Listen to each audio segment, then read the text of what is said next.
Hey guys. Okay, so what's the hidden truth of your person? This is going to be a 6-card spread, and we're really going to take a look at who this person really is. This doesn't have to be a romantic relationship. This could be platonic. It could be any kind of relationship. You're wanting to get into more of a deeper understanding of who this person is, and possibly the mask that they wear, if they are wearing a mask, if they're not being fully authentic. We're going to take a look at some advice as well. I want to try to figure out how this is affecting your relationship and any kind of advice that can come out of that. So we have 3 piles to choose from. The first pile here, this is the Uncommon Tarot. Pile 2 is the Witch Tarot, the Modern Witch Tarot. And then pile 3 is the Tarot of the Cosmic Seed. So there'll be a little bit of a meditation after the intro, as always. Take a deep breath, kind of focus on which pile you feel the most drawn to. For some of you, sometimes in readings like this, we tune in to try to hear a message about a particular person, and then we'll find ourselves, it's starting to sound really familiar towards someone else, and maybe that's the case for some of you. I don't know why I feel the need to explain that, but it might happen. So maybe there may be a message that you're needing to understand or see about someone else in your life that's going to come out in this reading as well. So maybe there's another pile that would be towards the person that you really tuned into this reading for. So with that being said, timestamps for everything will be down below, and I will see you at your pile.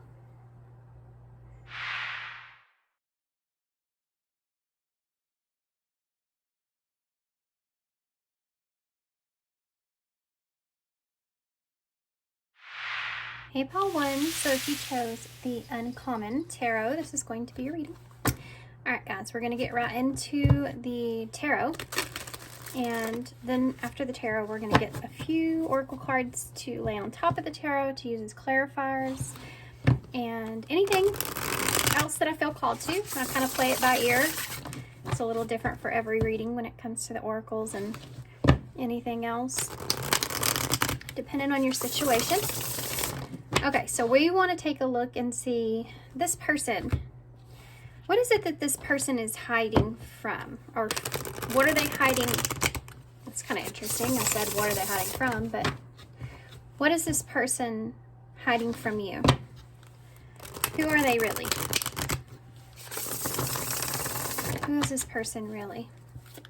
So be thinking about your person. Kind of bring them to your forefront of your mind. Who is this person really? We're going to start here with who they really are, and then we'll work our way into a 6-card spread, okay? So who is this person really? Whew. The 7 of Swords. Well, that is just kind of shocking to start out with. The 7 of Swords is someone that... Oh, this card's so interesting too, because so I feel like this person, they may, who they really are, they may be someone that could be very strategic up into to the point to where they can come across as being very deceptive, or they may find themselves being very deceptive. Sometimes that, I feel like in your case here with this person, it's like a level of protecting one's mind. So let's say it's someone that would really come across as being very deceptive, but it's because one reason is they do keep a lot to themselves, or they do keep a lot within, and they do make decisions in a very strategic way, which makes them, you know, in turn come across as being kind of deceptive, kind of sneaky. And I don't know if this person is doing this intentionally. This is more of protection, but there is like this borderline part that could switch into being more of a protection of the ego and not as much of a protection of themselves, as far as, you know, protecting their heart or protecting I just heard self-image. This person, there is this egotistic part that's there, but it's not like super present. So it's like this person, okay. So it's like one individual may come across and say, this person is very loyal and honest and understanding, and they've only gotten like this certain part of that person that's always been great. Another person can come to them and say, no, I've seen a whole nother side to that person, and they can be this way and this way. And it depends on what kind of person they want to represent to the person that they're interacting with. So if they feel like they don't know if they can trust that person or not, they in turn come across as way more deceptive seeming, because they are being, they're being very strategic about what they say, what they do, everything that goes into when you lack trust. If they're with someone that they feel like is, I hate to say this, but if they feel like they're with someone that's weaker minded, it's almost like they have a sense of being able to be more vulnerable, like they can trust that person on a different level. But if they come across someone that is, they sense as being very intellectual, like consciously aware, then they're a little bit less likely to obviously trust that person. But this is maybe something that's very like hyperactive in their subconscious. Does that make sense? God, I hope that makes sense, because that's just, I feel like I just went off in kind of a rant about it. That's who they really are, okay? I do feel like that there's some kind of underlying reasoning for that, obviously. I don't feel like this is just this person's, their persona is very closed off or very standoffishy sometimes. Does that make sense? It's like, you may feel like you're in a standoff with this person. And I know, like, part of what I'm getting here is, of course, we do that psychologically because we're trying to protect our ego in a sense. But for this person, it's something different. And it has to do with, I feel like, trust. They feel very independent. They feel very, very inner independent. Like almost in a shadow aspect way. Give me one more for the Seven of Swords. It's like this person always feels like they have to watch their back. They're very protective over themselves as well. They have a hard time trusting. Death in reverse. This can be someone that they're having a hard time letting go of some things of their past that they weren't like always this way. So this may have been someone in the beginning of their life who was very trust free. Like they easily, there's a word, it's not coming to me, but like they just freely trusted others, and it put them in a position to where they were vulnerable, maybe vulnerable with the wrong people. Maybe this was a repetitive pattern that this person had, where they felt like they were vulnerable with the wrong people, and they continually, in a cycle, got hurt, but they kept kind of falling into that. So it's like they've matured in that sense, except it's like hyper matured, when it comes to protecting themselves. So they're very like strong within who they are, and they don't let anyone else kind of make them feel any different. This is not someone that I think would take criticism like that great. They have not that they wouldn't, but they have a really difficult time with that, and I think it would also depend on who it was that was doing the criticism. But there are some things. This could also look in the way of someone that was very close to them that provided a sense of security, or a sense of safety, or should have, that betrayed them significantly, where it caused like a catastrophical kind of a moment for them in their life. Like it came in abruptly, like in a traumatic, so there's some trauma that's there, that was created from that. Almost like post-traumatic stress is there, you know, that was created from that. So in turn, it's made this person come across in relationships, again, with being very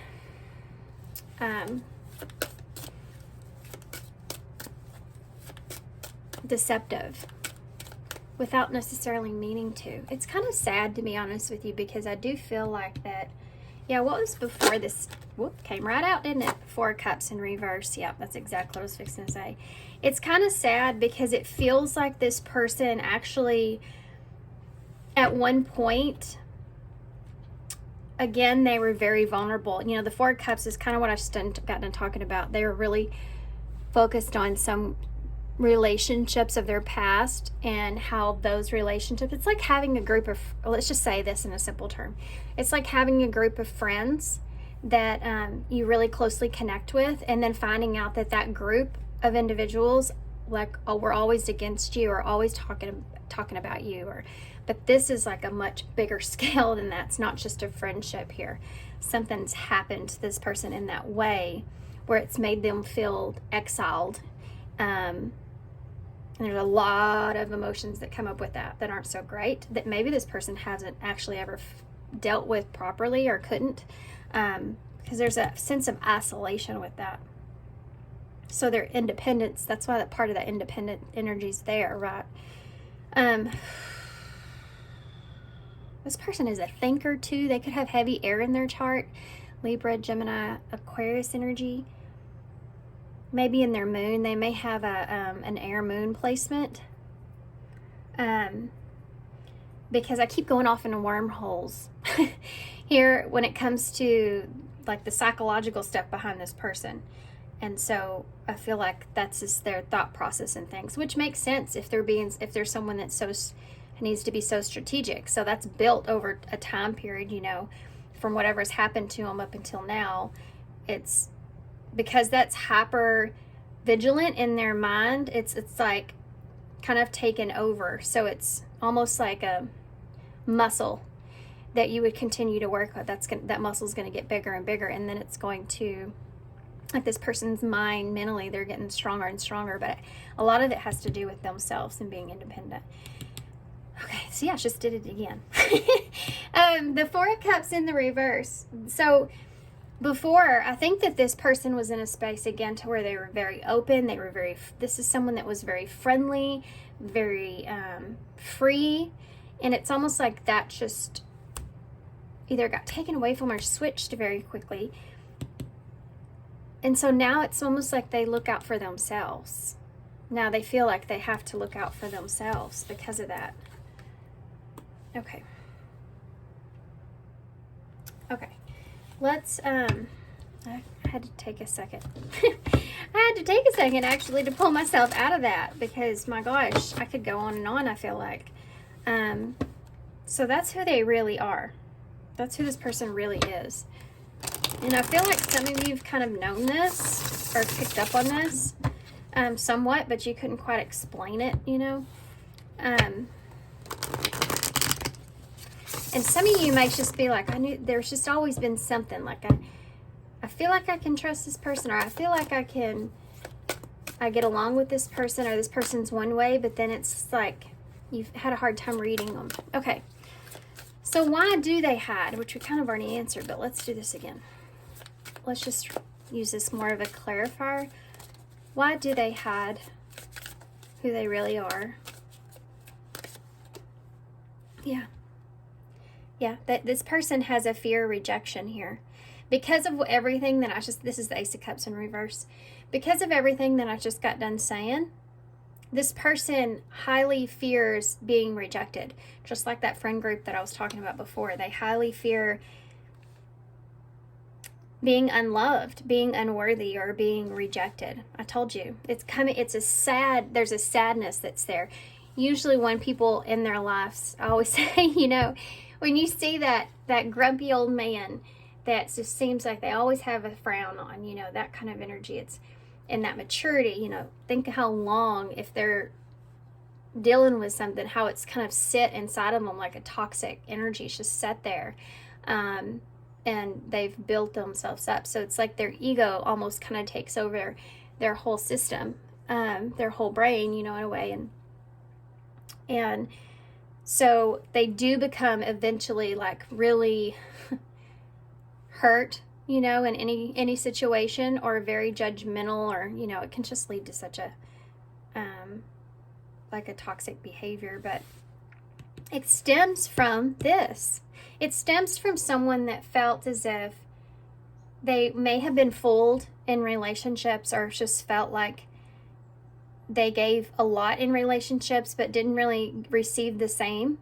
This is someone that could be afraid of love because of this, because they are afraid to open their heart up, and they're afraid to love someone because of this, because they're afraid of betrayal. There is a huge significant betrayal wound, but it can also be, I feel like that's what it is for most of you because of the way that this person's dealing with it. But it can also be abandonment. It's some kind of death, something that significantly, like I said before, switched, changed, brought in emotions of not feeling worthy or not feeling loved. So this is what they hide. This person could also come across as very sure of themselves. But that deeper layer says they're really not. That all of that this is also someone that would really be more focused on the 3D world in the way of materialism, or even accomplishments, where they are.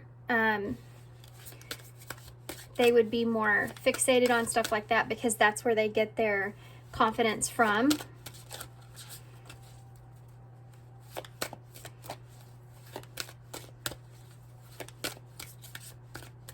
For some of you, this may be something that's changing in this person at this time. What I just said about the confidence. Not sure what I mean by that. Yeah. The 9 of Wands in reverse.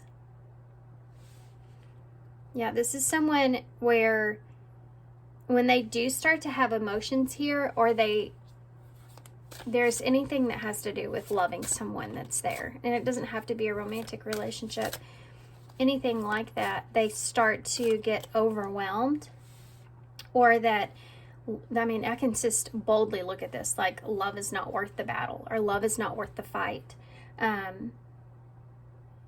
Because in this person's mindset, they feel like eventually it would lead to loss, because that's what they've experienced.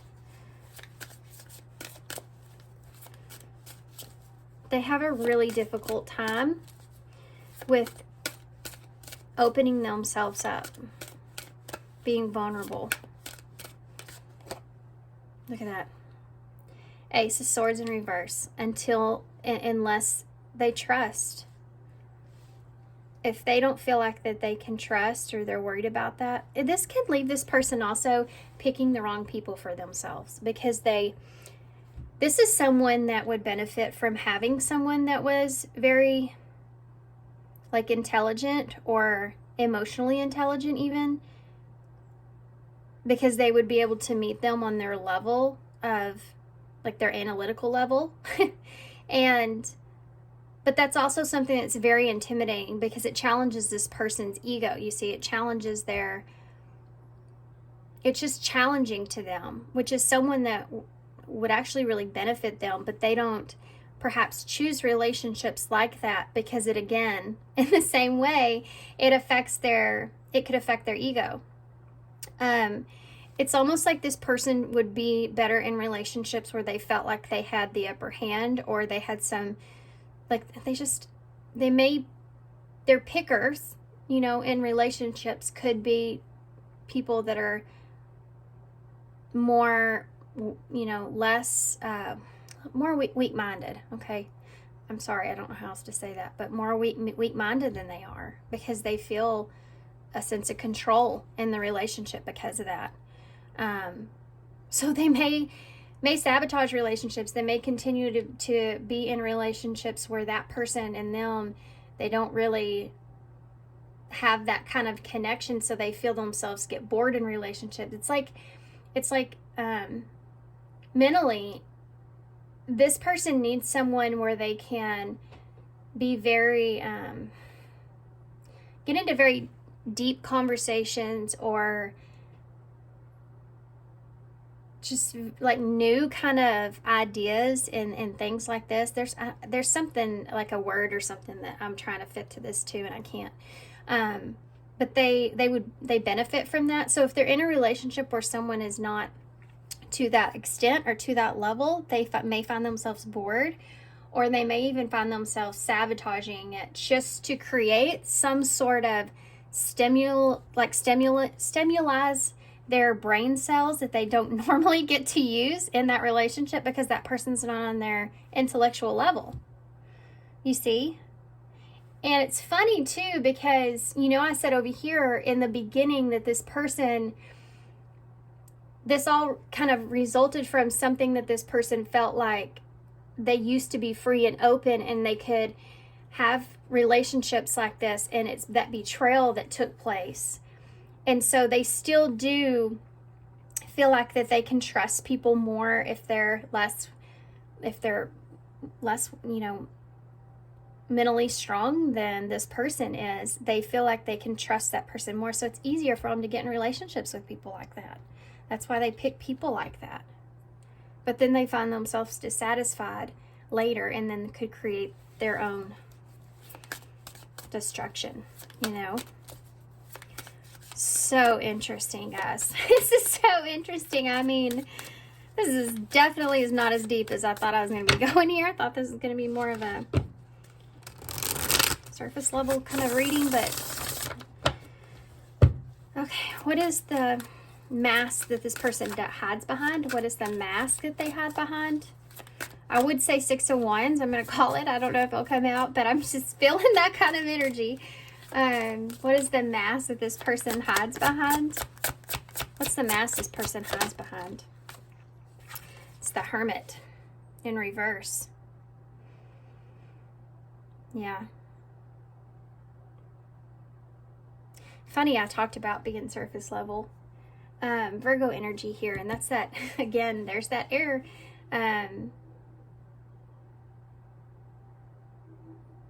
So it's like this.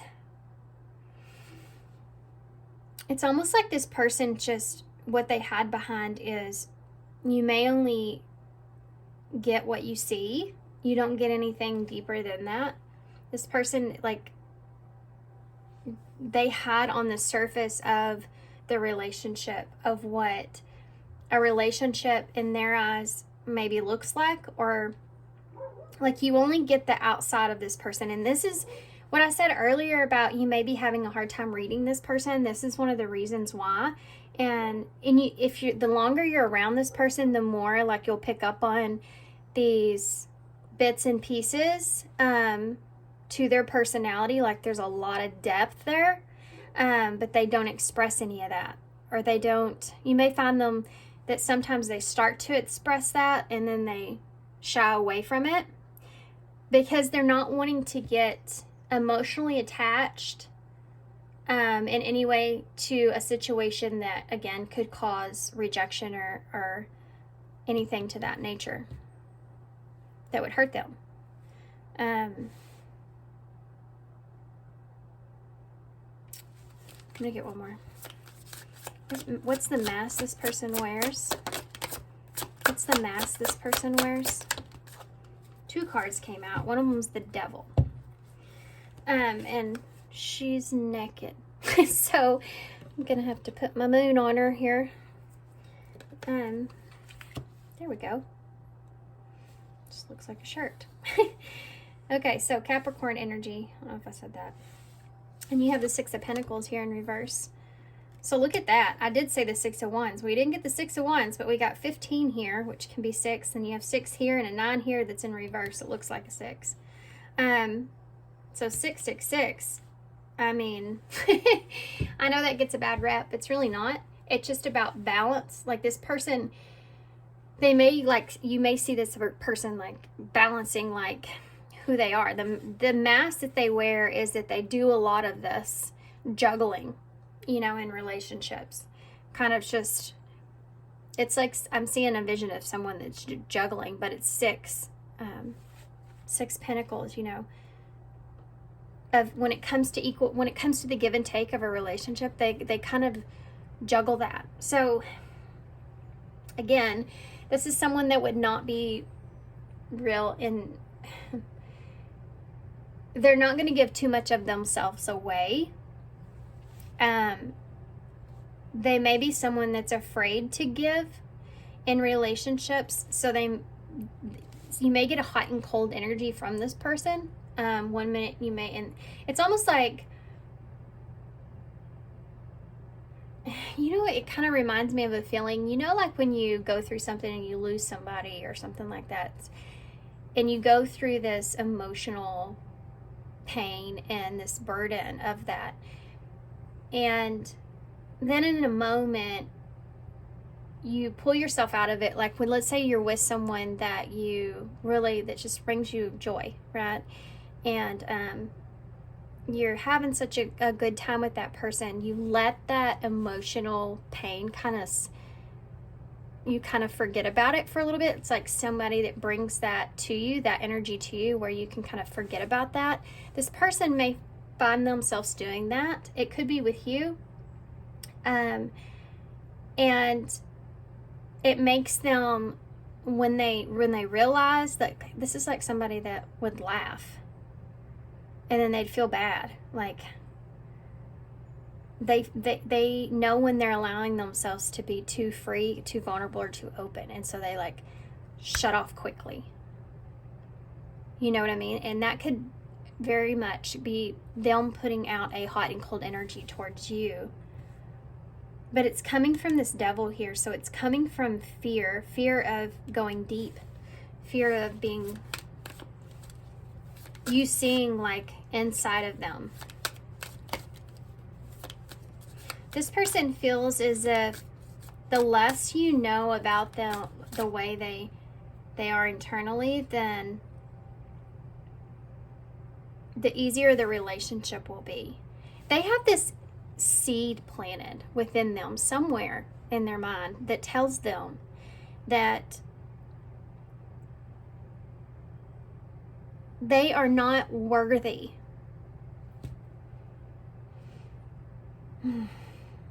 of love. And it comes from whatever has happened to this person in their life that made them feel like it's just a seed that just sits in their mind, and they always kind of go back to that. So with that seed being there,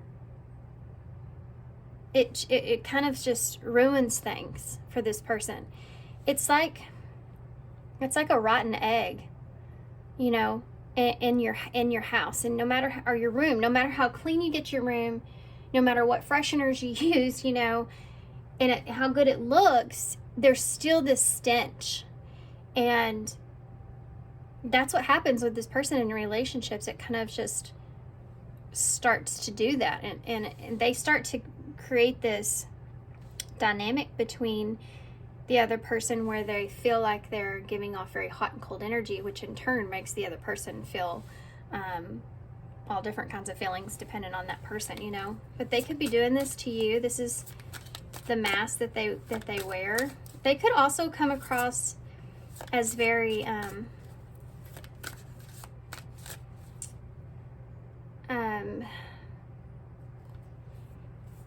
selfish at times.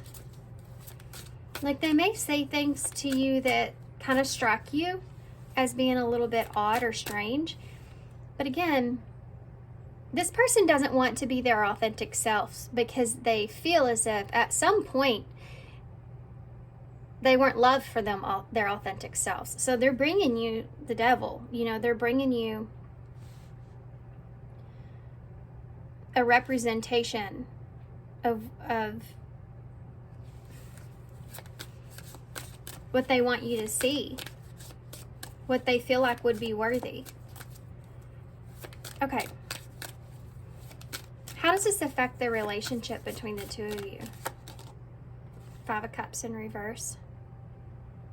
It gives you an inability to be able to really move on because you don't know like who this person really is. If it's you start to get like, they're so strategic and so like mysterious that you start to get in your own head, and then you may have a hard time making a final decision or making a decision about this person because of that. This is how it affects the relationship. Also, if you're not with this person at this time, it can be that you're having a hard time moving on from this person because you feel as if like it didn't make sense. You kind of relive conversations or relive experiences with this person, and there's things that just never quite made sense to you. It's like you're searching for that truth. One reason that this may be so difficult, I mean, you may find it that this person for some reason is the hardest that you've ever tried to get over, right? And this may be a glimpse into the future, so be very careful about this and pay attention. When whatever happens, because this person gave you so many different ideas or versions of themselves, it can leave this mysterious energy, which when you're trying to get over someone can be kind of addictive in a way, because you want to know, you want to understand, because it doesn't make sense to your mind. Like, I don't understand how someone can do this and act this way but say this, you know, that kind of thing. So just be very careful about that for some of you. 5 of Cups in reverse. How will this affect this? For some of you, you may find yourselves wanting to move on past this relationship because of this and this person. Like, some of you may feel like this is not something that's good for you, depending on where you are, you know, in your life and your healing. 5 of Cups in reverse. Yeah, King of Wands in reverse. Leo energy. Can be a Sagittarius or Aries as well. It affects the relationship. There's this, you see how he has his arms crossed? This is this image I'm getting of this person. You know, I kept trying to say in the beginning there, I feel like this strong stance or like this closed off kind of energy. That's what I would imagine right there. The King of Wands in reverse. This person may be dead set in their ways, and they just can't move on from that. Or this person may be in a position to where you just can't move forward with this person, or you just can't, they're like not going to change in any kind of way. Or you may feel like you need to move on from this because they're not, like, they're very self-focused perhaps. Or this is a conclusion that you come up with, you know, this is how it affected the relationship, of how you now see this person. The Chariot in reverse, Cancer energy. Yeah, it keeps it from moving on, from going anywhere.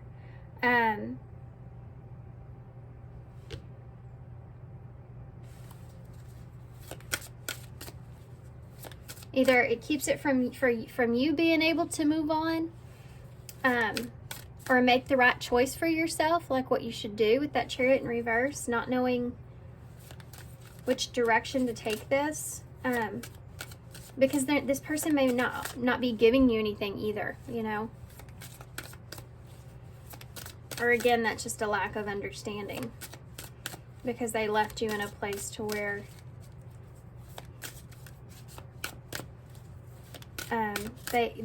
you lack direction on what to do. What's for my highest good here in this situation? Not feeling confident about that is how it affects this relationship. Not feeling confident in making a decision to what to do for your highest good. because of this hot and cold or this kind of energy this person puts out. Knowing if you should move forward or move on or what. That's how it affects this relationship. What advice is here for you? I'm going to move these up. If I didn't say it, you could be dealing with a Virgo, a Capricorn, a Leo, Sagittarius, Aries, Scorpio, and Cancer energy here. Okay. What advice do you have for them about this person?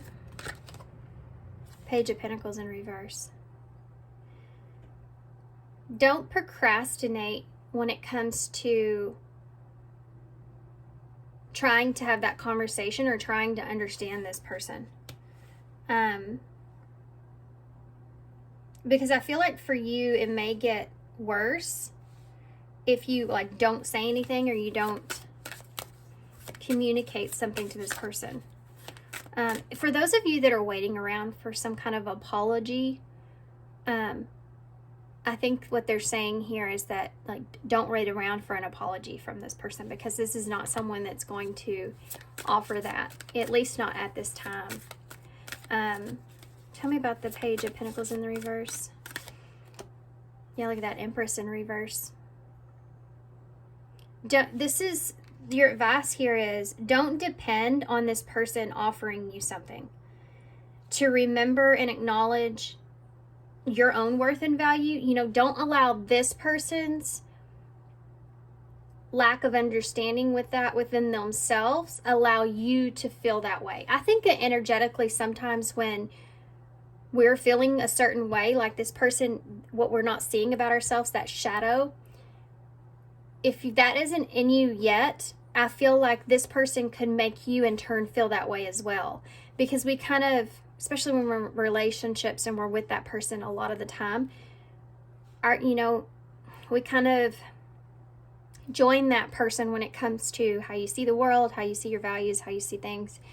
And this person's energy and the way they react and the way that they communicate and the way that they do things, they may at times give you advice or even just say things to themselves that you pick up on that will make you start to feel as well kind of insecure, especially to do with the relationship. Because I feel like that's, again, another way that this person contains control of themselves and vulnerability in the relationship, is they may actually make you feel less worthy in some way when they feel like things are getting out of control, which can go into a very dark place. There is a sense of narcissism that's there. I have to say, I don't like using words like that. I feel like labels and stuff are overused, but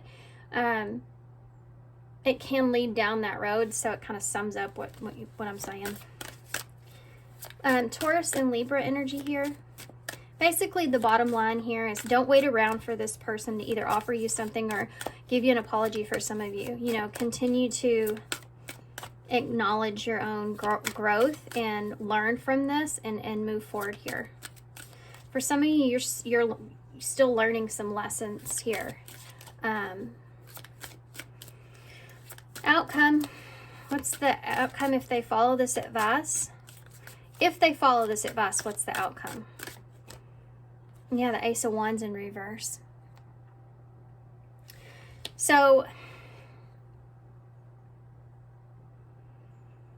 I feel like if you pay attention to if this is getting somewhere or growing or something like that, then you would not waste your time or your energy here. This would be the best kind of possible outcome from this, is pulling back your energy or acknowledging that you're not going to receive what it is that you want in some kind of way here, or at least at this time. So pull back your energy from that thought process to kind of feel that and see what that feels like. Like, I'm never going to get that apology, or I'm never going to get that offer from this person, and just kind of pull back your energy. Then I feel like you will be able to miss out on possibly wasting your time here or something to that nature. You won't have to look back and think, I put so much time and energy into that, and it didn't come out to anything. Because I feel like once that you finally release this, or you pull yourself away, if you feel like that you're not getting anywhere here, then, you know, you're kind of telling the energy, or telling the universe, however you want to look at it, that this is not meant for you, or that you're kind of better than that in that situation. And I think it will help you to either move forward and move on, and then you'll have your understanding of who this person really is. Do you see what I mean? Or what they really want from you.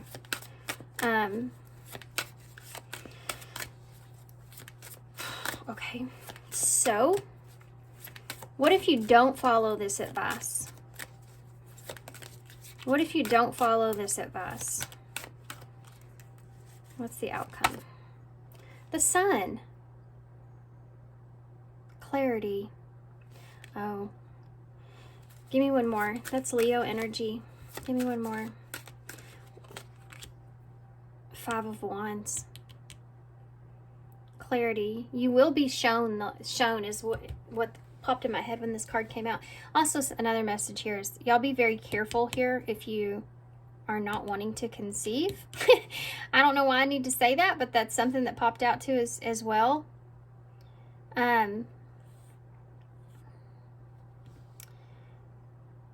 So this Five of Wands, there could be clarity around competition, but this could also just represent that the disagreements, like, can bring you some insight, will bring you understanding, but it may be like till you're already like way far down the road, you know, before you get to that point. Because remember I talked about this person self-sabotaging in relationships to some extent. I feel like it will continue to make you mentally confused here, honestly. I know that the Sun is a card of joy and happiness and all this, but it's also mostly represents a card of clarity. Because joy and happiness and everything comes from clarity, because you aren't in the dark, you're in the sun, you're in the light. And you have the Five of Wands. So it's almost like you will get to that point to where you really see, or you really understand. Tell me about the Five of Wands more. Yeah, the Three of Swords in reverse. You definitely will understand this person more, but you're going to have to, I mean, you will go through some significant pain around that. If there's any kind of third-party energies here, that's something that will come into the light as well. Confusion, difficulty, or all this kind of stuff will come from this as well. The light around that, or the understanding around that. Give me more for the Ace of Wands with, what's the advice for them with the Ace of Wands? What is the advice for them as far as the outcome with the advice? The Ace of Wands clarified. Ooh, get a Knight of Cups in reverse. You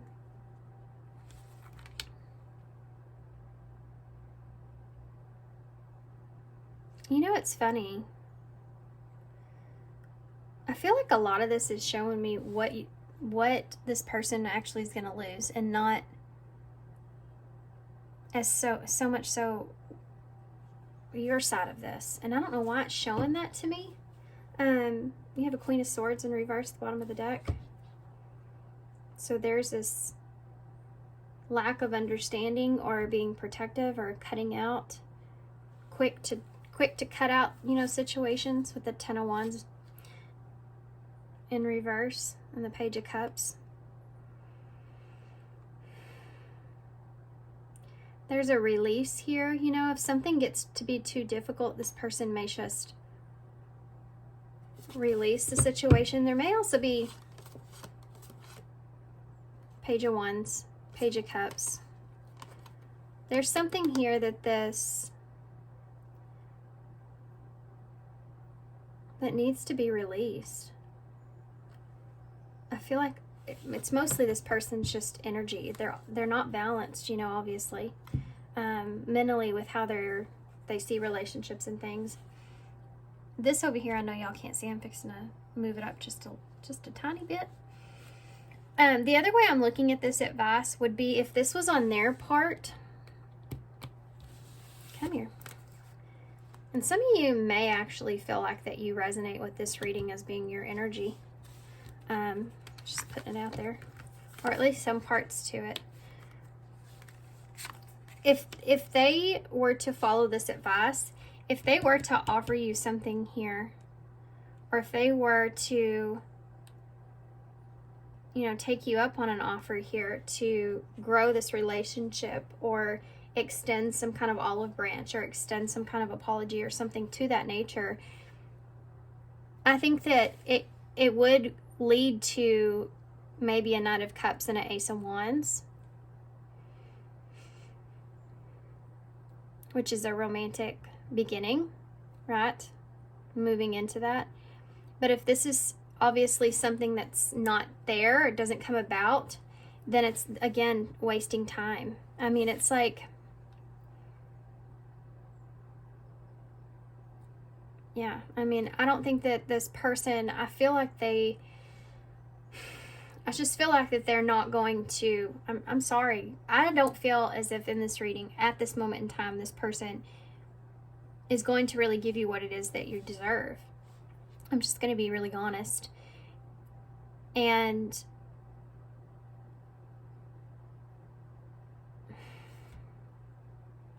I feel like if they do, it won't be until they just have to in order not to lose you, or you may possibly end up in a different situation with someone else. And the only thing about that is that, again, that's more so coming from this devil energy, fear of like losing something, or no longer giving to them. Like they have to be completely backed into a corner before they would give in to a situation.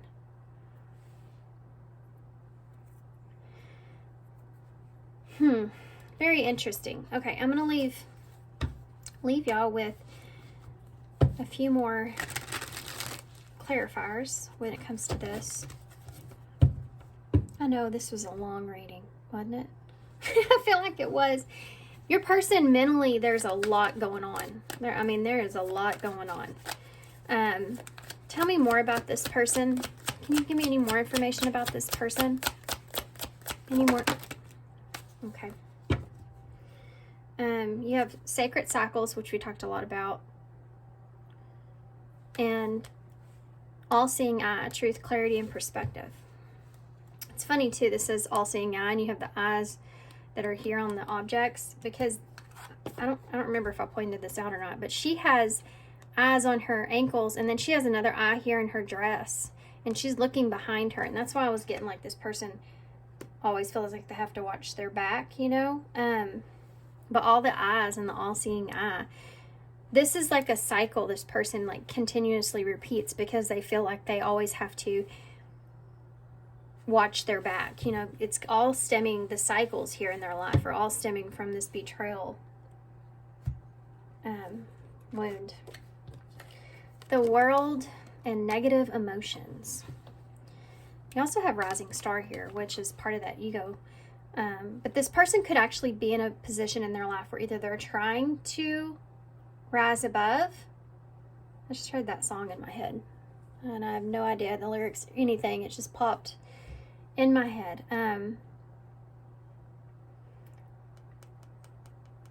This is someone that also, I have to say this real quick, may not so much so deal with the emotions. If they don't deal with their emotions, it's like one of those energies of, well, what doesn't kill you makes you stronger, but they don't actually ever look at their emotions or how they feel about it.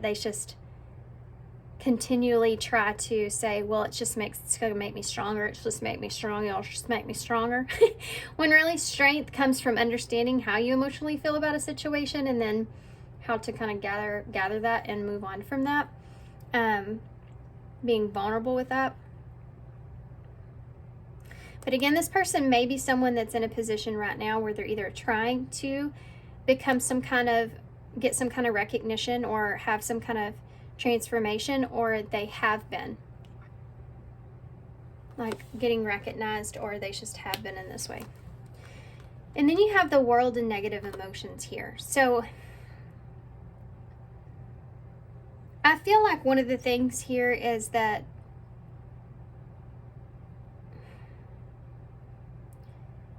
this is something that is a cycle that needs to end here with this person, with feeling... okay, hold on. Whew. Just a second. Let me bring it back to the first thought I had. With the world being here in completion, with anger and resentment, this person is someone that would, I feel like, end things or walk away from things when there became any kind of annoyance with the situation, or they feel like they're being wronged in any kind of way. Then, because it's just so, this person could get their, it's funny too, because they don't want to be vulnerable, but they can also, like I said with the old man, get their feelings hurt kind of easily, or be very, like, they don't like criticism or judgment in any kind of way.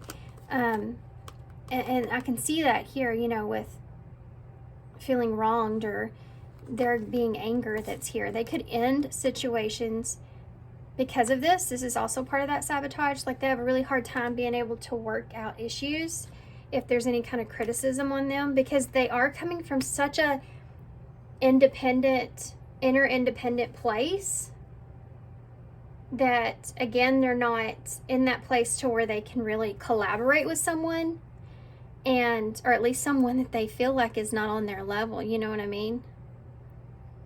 If they're in relationships with people that are, and I'm not saying that's the way you are, guys, don't think that. I do feel like that, I feel like for a lot of you, you are on this person's intellectual level, but I think that's also why they're giving you a hot and cold energy as well, because it's like they let you in a little bit, and then that makes them nervous because you're in too much, like I said with my story, so they back away. Okay, oracles, and then we'll close. I'm going to use these are the Queen of the Moon oracles. I haven't used in just a little while. Advice for pile 1. Woo! The Unexpected. Blue Moon. Number 43. Alright, let's see what that says. Number 43. It's the last card. Nope, it's not the last card. Second to last. The Unexpected.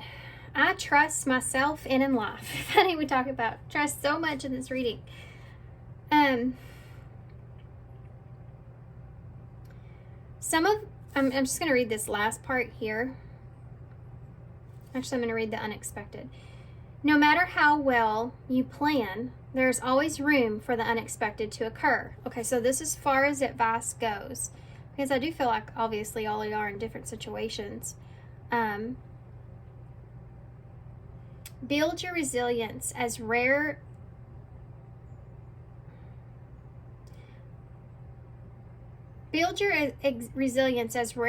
occurrences can happen. Sorry, I've got another thought coming in my head.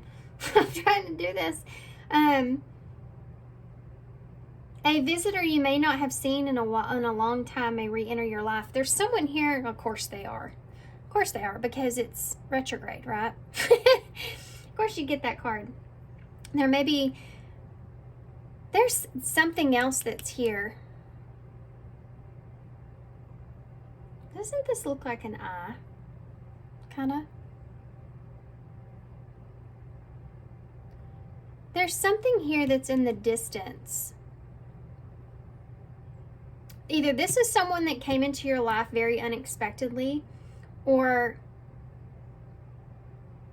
there will be someone coming in very unexpectedly after you move on from this situation. only take that how it kind of fits with your... I feel like you'll know who I'm talking about when I say that. I feel like you'll be like, I know exactly who that is. Can you give me a card for that? Clean it up. Somebody that may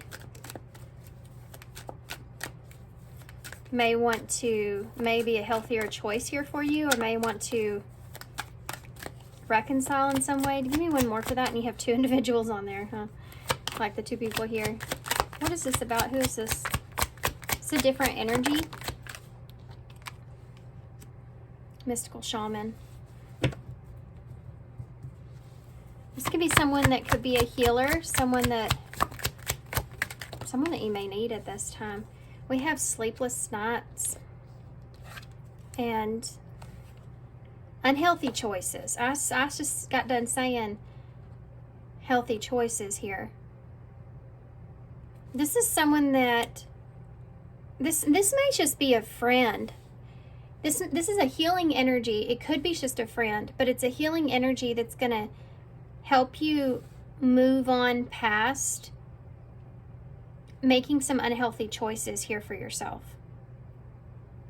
I think when it comes to relationships, like if you've been having sleepless nights here, or this person even, this is a situation that you're trying to heal. This is someone that may have made an unhealthy choice and they want to heal this connection here with you or clean the situation up. Maybe someone that's reaching a breaking point, or they feel as if they're really worried, about you or about the situation.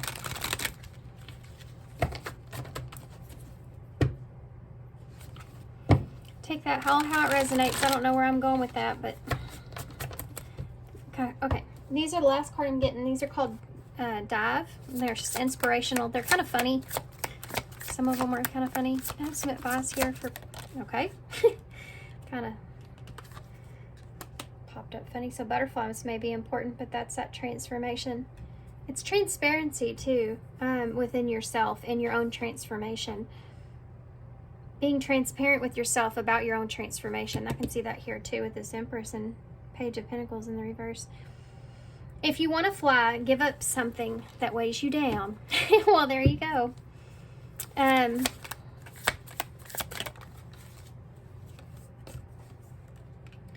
Sometimes it takes a good fall to really know where you stand. That is exactly what I was feeling earlier, but I was having a really hard time explaining that. That if you walk away from this, I think that if you're questioning where you stand with this person, this is something that will become into your awareness if and when you walk away from this. Then you'll have your answer to that. And for some of you, it may be not a good answer, and for some of you, it may be good, but either way, you'll get the sun. You'll get the clarity that you need. Okay. That Three of Swords can be like needing to look after your own heart sometimes. You need to make the hard decisions and do the things that you don't want to do, so that you don't end up in the Three of Swords and the Five of Wands, where you're fighting for your heart to not get hurt.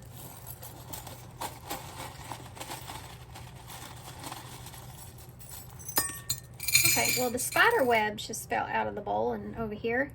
Don't get caught up in the web. Don't get attached. Don't get attached to a specific outcome, because I just got done saying that about the other thing. Sword of Truth. We had the Ace of Swords here, right here. As far as what they're hiding. So, sometimes, unfortunately, look, you can cut yourself out of the web. Cut yourself, detach. When you need to take care of yourself, when you don't feel stable. The crab energy is Cancer energy, so home, your safety, when you don't feel safe. When you don't feel safe in a situation, especially emotionally, you need to be prepared to get yourself out of that situation. and do what's best for you. And if this person is someone that wants to protect the relationship or wants to protect the connection, then there's someone that's gonna, you know, put on their armor and fight for it. I just heard I put my armor on. What song is that? I don't know. Something could happen around Christmas as well. Yeah. VSN. Okay. All right, guys. Whew. I am exhausted now. Thanks for being here. I'm sorry if this reading like went on and on. I mean, I just can't help it. Sometimes the energy's just, I feel like things come up and I have to say them. I don't want to miss anything because these are general. So there's lots of different messages. Not everything will resonate for you in your situation. I don't know your particular situation, but I'm just reading the cards. And so I just want to make sure that I get all the things that I feel like are coming through. Okay. I don't know why. See, I just did it again. I over-explained a lot here too. When it comes to your person's thought process, but I'm gonna cut this off. Thanks for being here, guys. Thanks for all your love and support. I definitely hope this helps, and sending you some love and light. Good luck to you on this, and I hope to see you soon. Bye. Hey, pal, too. So if y'all chose the Modern Witch Tarot, and I'm sorry if my camera's shaking at all. Okay, so pile 2, my gosh. I just got done with pile 1, and I hope that y'all's reading is not as deep as pile 1 was. Their person was very, very, very an airy energy. They were very much. They were a lot to have to read. I don't know how to explain it. It's just there was a lot mentally going on there. I'm hoping that y'all's reading will be more laid back, I guess. That's what I'm searching for. I kind of feel that way with y'all. So we'll see how it goes. Kind of never really know what I'm getting into when I get into the readings. So your person, be thinking about your person that you want to know the reading about. We're going to get a 6-card spread out here. So this is going to give me a look at, first off, who they really are, who this person really is, okay? Then we're going to look at why they're hiding who they really are, and then the mask that they wear, okay? Then we'll get some advice. Okay, so who is this person really? This person that's connecting with my pile 2s. Who are they really? Who's this person really that they're connecting with? Who are they really? Who are they really? My God, look at that. This is a special card in this deck, okay? So the artist made 2 of these. They both look the same. This is actually the 10 of Swords in the tarot. But this one is called Everything is Fine. So who is this person really? Well, I mean, that's pretty self-explanatory. I feel like this person is someone that may be in a lot of pain or feel a lot of pain, but they kind of more so act like that they're okay. Everything is fine. This is someone that could have went through some painful or brutal endings. I feel like that this is someone that may be more of a person that seems very carefree and charismatic and like just like they're more of a positive energy. But I feel like maybe perhaps when this person is asleep at night, or just laying in bed at night, or they're, you know, this is someone that could lay in bed at night on their phone a lot. But they just feel like somebody that's like when they hurt the most, or that's when they feel the most sense of whatever's happened to this person. Because the 10 of Swords is an ending. So especially if this is dealing with you in any kind of way, like this may be something, if y'all have had an ending, this is something this person doesn't think about a lot until maybe at night. They could be reminiscing about you as well. I don't want to get too far off into that. because I really just want to focus on this person and who they really are. So this could be someone at this time that is experiencing some, like they may just not be in the best energy at this time. They may be in a sad energy, or they just kind of are doing a lot of reflecting. They could be in a healing energy right now, and they're just right in the depths of that, you know. Maybe having a full understanding of something. Maybe something being over. Or, give me one more. Kind of, I love it when they wiggle their way out there. Justice card, Libra energy. Ooh.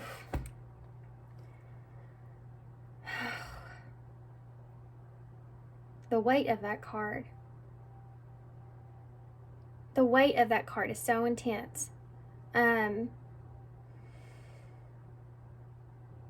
This person could have a Libra moon or have air in their moon, which is the same thing that came from pile 1. So buckle up, pile 2. Here we go. Just that I'm a Libra moon, actually, and coincidentally, and I can tell you it's a different kind of person. I do feel like that I connect heavily with other people that have an air in their moon placement. If you do, can you put that in the comments down below? I'm really curious to see who all watches my channel or connects with me that has a similar placement. Because I do feel like when we're talking about tarot and we're talking about like the depths, you know, of the emotional stuff or the subconscious stuff that's going on here, a lot of that has to do with emotions, because emotions tend to be hidden. Emotions tend to be in the dark with people, which is this person's overall energy. They tend to hide, you know, their emotions from others. This may be someone that, oh, here it goes again. This person carries a lot of emotions with them, which is the Justice card for me. They may carry a lot of guilt, or maybe just at this time they may feel guilty. Maybe have to do with endings. If they've caused any of those, they could feel guilty around endings. This is someone that could also, here we go. This is someone that can also, we're fixing to get really deep here, so try to stay with me. Only take what resonates, of course, as well. That you're already kind of picking up on with this person. This is someone that really has possibly had some kind of significant, painful endings in their life, where as that time they really never got the full way of processing through that experience. It could be because of needing to keep the peace here with Justice. It could be because for needing to keep the balance, like saying that everything's fine. This could have to do with this person always feeling like they're very, like, hyper focused on the way other people feel around them. This could be someone that has water in their chart as well. They could be someone that really feels other people's emotions. And if they've experienced any kind of ending in their life where they feel as if they never got it's still so fresh or still so difficult because they never really got that time to properly heal from that situation, then in relationships that they have to end, or in relationships where there are endings, it becomes very, very hard on this person to make anyone else feel a certain way, because the way that felt for them is so fresh. They can almost just connect it and identify with it immediately. It's like remembering how to do 5th grade math, like I'm having to with my son. I would give anything to be able to connect back to that, even though it's way different than when I was a kid. But to be able to connect back to that just mentally, this person can do that, but it has to do with endings in their life. They connect with the feeling of it, like it happened yesterday, because they never got the actual time to process through those feelings. And so it's like that closet space in their heart or in their head that is so full that stuff is actually like falling out the bottom, you know? I think that this person is someone that may in situations find themselves being taken advantage of, or being like a people pleaser, kind of people pleaser tendencies perhaps, because they really try to make sure the other people around them get all their needs met emotionally. So they may stay in things for longer than they should because of this as well, because they don't want to hurt someone else's feelings. They could be in relationships that they know that they don't want to be in, but they stay in them for the other person. Like, this could be something as well for some of them, that they were even kind of in an environment to where they were taught to cater to other people or put other people's needs before their own. But I feel like with this person, whatever this is here at this moment in their energy, they're in this place that they're in because they, again, they have a hard time with being able to end things when they need to end things. That's one of the things that this person's in at this time, or in energy of. There's this guilt or feel bad that's on this person. With that justice there, they may justify a lot of other people's way of treatment for them as well. Like, you know, when someone's really mean to you and you kind of just, you know that person's just being that way because they're going through like a hard time. So you let certain things slide, you know. This person is someone that does something like that, but they do it in a very excessive way. And it's because they don't want other people to have that feeling that they never fully got to feel, that feels still so strong.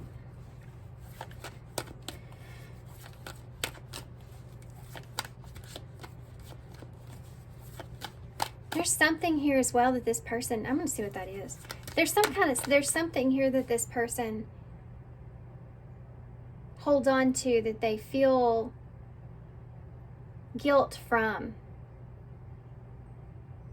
It's like they feel, I'll explain that. It's self-guilt. There's something that they hold on to, they carry with them, that they don't necessarily like about themselves. What is that about? What am I trying to say? There's a word for it, guys. I can't find my words for some reason. Retrograde. It's retrograde. Blame it there. Yeah, that's it right there. There's a tower in reverse. Scorpio energy. Libra's here. Tower in reverse. Who are they really? They try to avoid the chaos or disasters that are going on around them. This could be someone that, yeah, you remember what I said about staying in that energy where everything is fine, kind of when it's really not. You have the tower going on inside, you know, but you just can't see this on the outside. This person goes through a lot of internal destruction. It's really sad.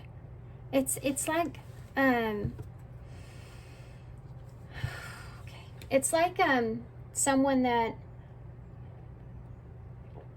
really tears themselves down emotionally, really beats themselves up when they feel like they hurt someone else, or they feel like they could hurt someone else. They carry a lot of weight with them, and it could be around a particular or isolated event here with the tower that they're focused on about right now at this time. some kind of tower moment that could have happened in this person's life.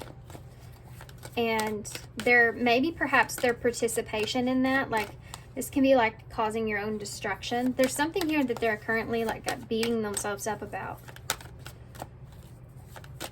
What is it? It may not even be for some of you that. It's like they're taking one event and they're comparing it to other relationships in their life. They're reflecting on it. It's like something, because the Tower is kind of an awakening card, right? Transformation, Scorpio energy, life and death, severe, significant changes. So if there's something here that's gone on in this person's life that has woken them up to possibly how they could cause their own pain or how they cause someone else's pain, recognizing it and seeing and understanding it for what it is and the part they played on that is causing them at this time to reflect on other relationships in their life and how they looking at themselves in this new way and how what parts they played in those at a very open-minded view. There's not an obscured point of view. Is that what I want to say? Sounds right. I don't know. Non-objective. That's what I want to say. Thank you. I know somebody's sitting there going, non-objective point of view. Okay.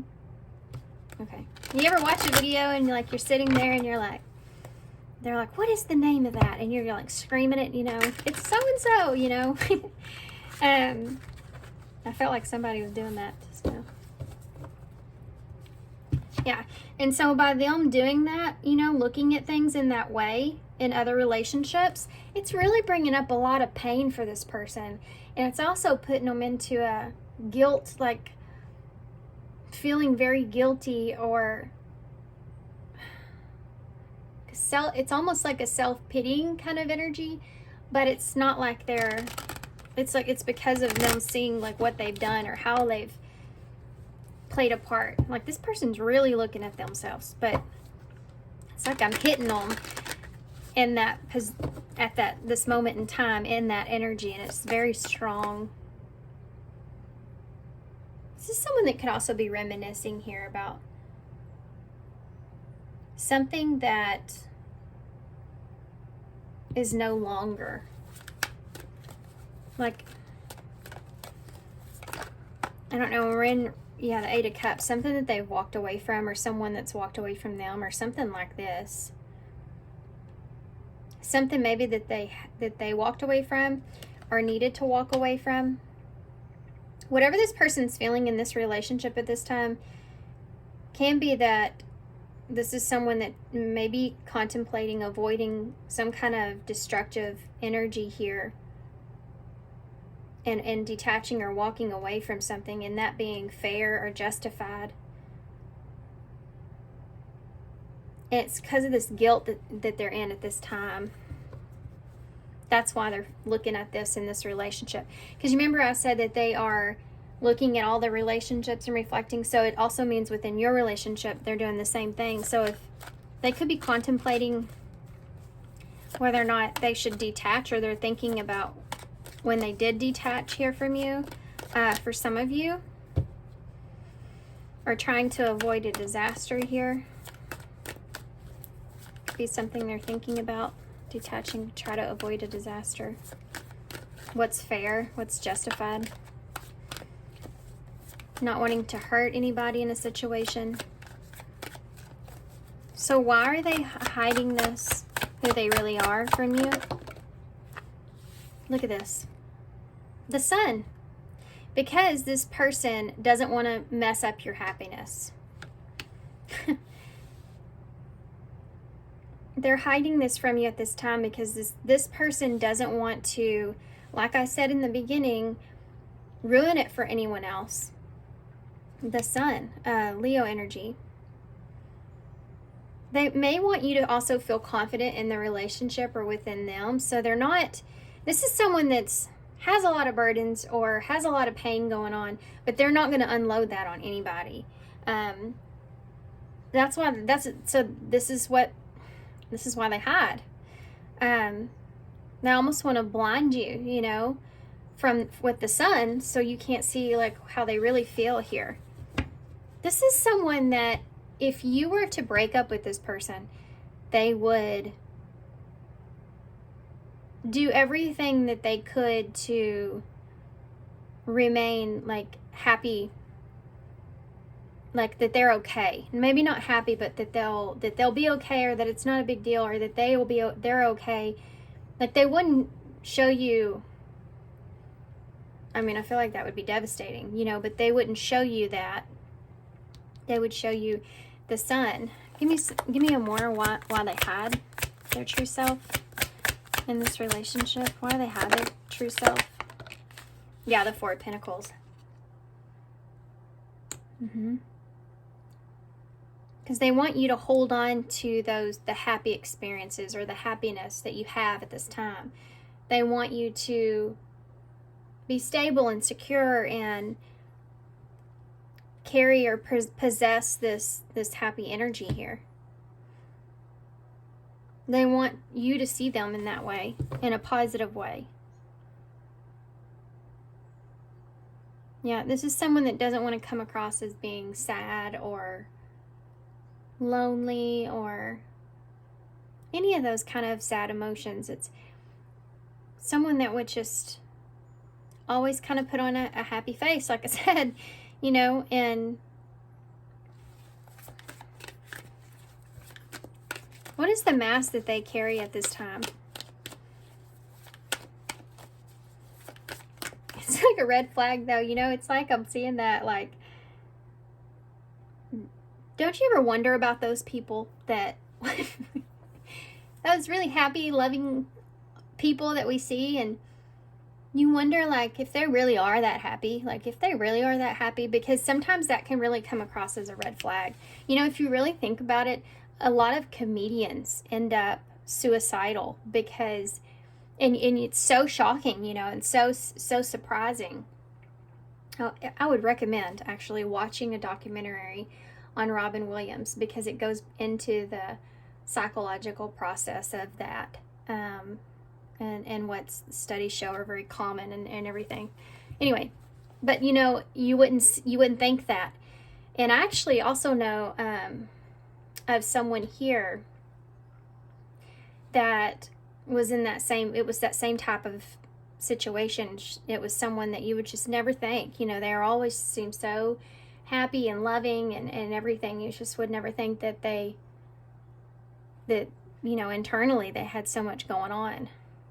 Yeah. I would recommend, guys, if you ever have thoughts like that, I do have a hotline down there, by the way, in my description box. It's just somebody that you can call that are very good at being able to talk to you in the proper way. Sometimes even that is better than calling a friend or family member, because we're not educated so much so on talking to someone that is in that way that we can end up saying the wrong thing and not being aware of it. So I would recommend that, just so you can talk to someone that, you know, if you ever know anybody that's in that situation, or you ever find yourself in that situation, it is good to talk to somebody that is aware of how to talk to you properly, because it is like a mindset that you're in, that you're stuck in, you know. Just like when you're afraid and you react off of your fear, you know, it's just, you know, something in your mind. Think of like a disease of the body. It's like a disease in the mind. Anyway, I don't know why I'm getting off into that, but there you go. Let's go into, this is how I'm feeling with this person. It's not like so much bad like that. I don't want y'all to be that worried about this person. It's not like that, but I was just using that as a heavy example. But it is, this person does hide behind. Well, let's see. What is the mask that this person hides behind? Yeah. Three of Swords in reverse. This person may come across as healed. You may say, this person may say things like they've been working on themselves a lot. They forgiven everything of their past, or they have forgiven the situation, maybe even here with you, depending on where you are. This is someone, it's this though. It's the Three of Swords. They're still in pain, or they're still processing. They're still processing. So yeah, this is the mask that this could be someone that says something, that they're over something, or it didn't affect their ability to love, or something like this. They could say stuff like this. But there's this ink on their heart, There's still this, it's still stained. They're still processing. Give me one more for that. The mask that they wear. The mask that pile two's person wears. Can I have one more for that, please? One. Stopped at Wheel of Fortune. Yeah. There it is again. This person can put a lot of things too as well. Like the mask they could carry would be kind of things like saying things like, well, everything happens for a reason, that kind of thing. Is something like that this person, like that would be like their slogan. Like you can't change what happens, or you have to learn your lessons, just different things like this. And yet all those things are true. The reason that this person is using this as a mask is because they are experiencing a lot of pain, and this is part of what helps them kind of get through that. Are those slogans, or all those different kinds of sayings. Yes. Yeah, the Hermit in reverse. It keeps them from having to go within and like really heal. I'm not saying this person hasn't healed. I feel like they have. I mean, there is obviously self-awareness here. But I mean, that's the whole point though, that this person is self-aware now, maybe of how they've created a lot of things here, or people to walk away, or things like that in their life, like the pain that comes from thinking about that. So this person is very self-aware. They are doing the work. It's just this is something that is very difficult for this person to like really go within and look at, because it is so painful. So it's like a slow process with whatever this is that we talked about in the beginning. Something that they felt like they never fully processed or grieved from.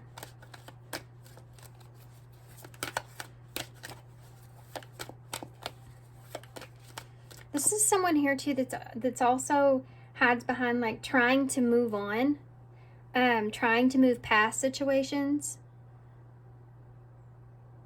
instead of like going within in a certain thing. Like they just feel like it is what it is kind of energy. I keep saying these different sayings, so I don't know if your person likes sayings or quotes or something like that. Let's see what how does that affect this relationship with you? Okay, well, you have the Moon in reverse. So you have the Sun and the Moon here. That's divine feminine masculine energy. It affects the relationship with you because you don't know how to fully take this person. You don't know how this person may feel emotionally. Cancer and Pisces energy here. You don't know how this person, I don't know if they have a connection with the Moon or something like that, but talked about the Moon here. Air placement. Yeah. Didn't I? Anyway. They may leave you in a space to where you never really fully know what's going on with them emotionally. Like you feel like at times this person may show you like a glimpse of internally what they're going through, like the sadness that's there, but then they kind of brush that off. kind of a similar energy I got to pile 1, but it was a very different scenario, very different way.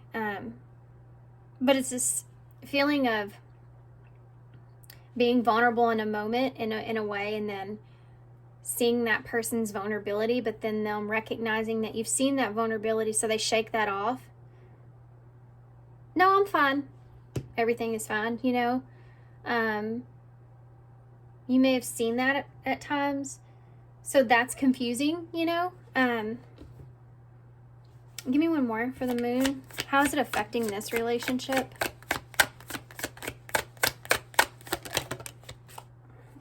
Okay, take both of them. Page of Pentacles in the reverse. And the Hanged One. It keeps you from wanting to offer this person something, perhaps, because it's putting you in a pause, you know? It's putting you on the tree. Here he ties himself up on the tree so that he has to look at something. He has to see it in a different way because there's something that he's not seeing. So it's like, I don't know if I'm just not seeing. There's something I'm not seeing about this person emotionally. So even though it's painful to look at this person in a way that I don't really want to look at them, I'm going to, because I need to try to figure out what it is, because I don't want to offer this person something, or I don't know if I should take their offer here unless I can figure them out emotionally, figure out what's missing here, because your intuition may be picking up on that this person is someone, again, that says that they're okay when they're not okay, or that they're healed past something when they're not, and I think maybe for some of you it's just because this person's, like I said before, reanalyzing a bunch of situations in their life because they came into some kind of awareness about possibly too emotional detachment, like when they should get out of situations when they feel a certain way, and when they need to emotionally detach from situations before they get to that tower moment. Like, this is something that this person may see or recognize, like the healthy way of doing that,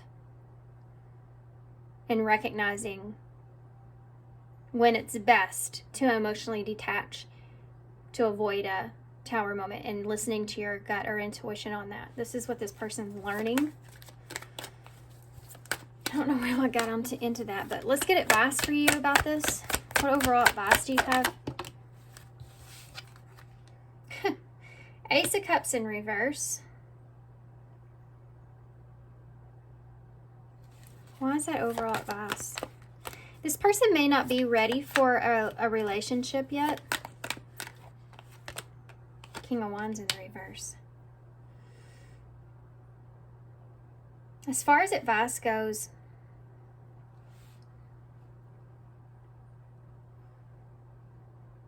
give me one more. Hold on, guys. Yeah, there you go. Okay, I was just making sure. Judgment. Cleared that up for me quick. Scorpio energy. You also have Leo, Sagittarius, and Aries here with the King of Wands. Now Ace of Cups in reverse. Making a judgment call here, guys. This advice for you here is to decide on where you are, decide on what you want when it comes to this relationship. Because, I mean, this is a judgment call. You need to make a judgment call. And this person, and it's only, y'all are going to be the ones to know this, because you're in different situations with this person. But if this is romantic, making sure that you are ready for a relationship, or this person's ready for a relationship, I think is really important here. Knowing when to make that judgment call, I feel like, is really important. Figuring out which direction you want this relationship to go, and if this is not someone that you want to keep, or if this is not, because this person's going to continue to be in this happy energy here, right?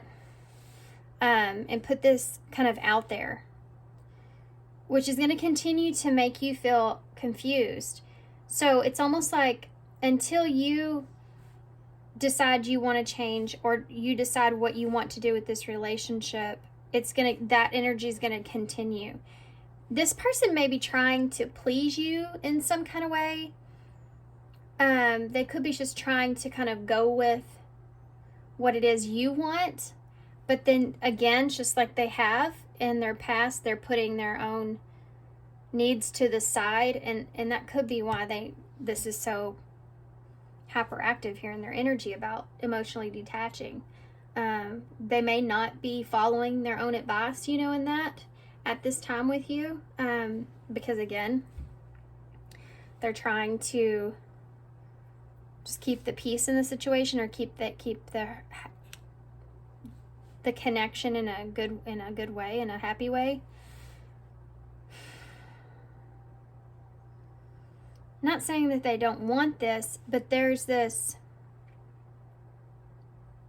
lack of direction when it comes to what this relationship means, or is, or will be. So they're going to maintain that same energy until that judgment call's made. Okay, so what's the outcome with advice? What's the outcome of this with the advice? Temperance in reverse. Sagittarius energy. Knight of Swords in the reverse. You'll be able to see or understand like where this person is emotionally when you communicate to this person. If this person, this was another thing. It's saying not to get frustrated with this person's communication. The outcome, as far as if you take this advice goes, is I think that there'll have to be some kind of conversation here with this Knight of Swords, or some kind of action taken when it comes to the feelings that come up about this. It's like when you push your needs to the side because you don't want to address what your needs are, because if you address what your needs are, it leaves you kind of vulnerable and open to argument, right? Because maybe your needs are not the same as this person's needs. This is what your person's kind of afraid of. That's why they're trying to keep the peace and remain harmonious here.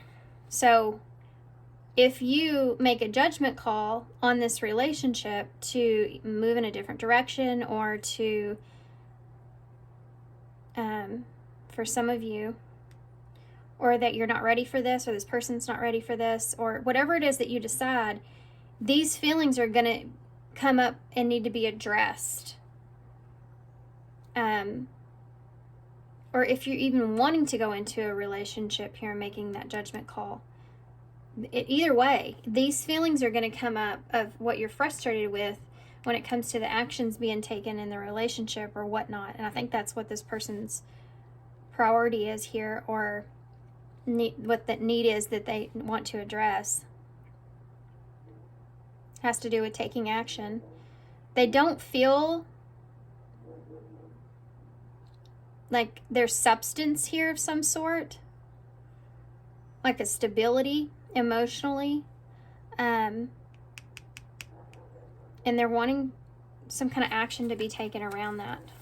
What is this about? This is supposed to be the outcome here. This is what I feel like you're going to have a conversation here about, to be honest. Strength in reverse. Yeah, they feel vulnerable. This is like a vulnerable conversation about their emotional needs, and those needs not being met, or being afraid those needs won't be met in this relationship in some way. It's different for everybody because you're in a different space with this person, Just out of curiosity, if you don't follow this, what will happen with this person? The Queen of Pentacles in reverse. This person will gradually stop giving to this relationship, or they could also become very insecure in the relationship itself. Because the Queen of Pentacles, she needs stability and structure, and She needs, you know, she needs to have that, and she is that. But she's in reverse when her needs aren't being met. So not feeling stable here in this connection is something that's pretty present. And that would be the outcome if you didn't follow this advice towards making a judgment call here, what you want to do about this relationship. And this will come up. For some of you, if you're on the outskirts with this person, then this looks like an argument. Just saying. Strength in reverse, Knight of Swords in reverse, Temperance in reverse can be an argument. Quick. This person will also, if you aren't in a relationship with this person and that's like the question here with Judgment, it could be that this person, you may see like their emotionally vulnerable side, and they may actually say a lot of things in that moment that they've been holding back. Which I think this is as far as good advice, so I think that would be something that would be good for the connection, at least to figure out what action needs to be taken moving forward, you know. What is the energy of the connection between the two of you at this time? I feel like a stuck. Something's stuck. Yeah, the Devil. Yeah, and the Two of Wands in reverse. Something's not moving forward, or there's a lack of planning. There's a lack of understanding. Something may not be working out the way that you want it to. There's some toxicities going on here.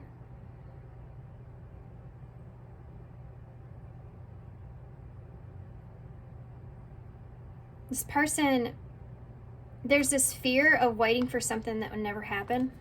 Waiting for something that's will never come to fruition. You know, that's something that's there. There's a lot of anxiety within this as well.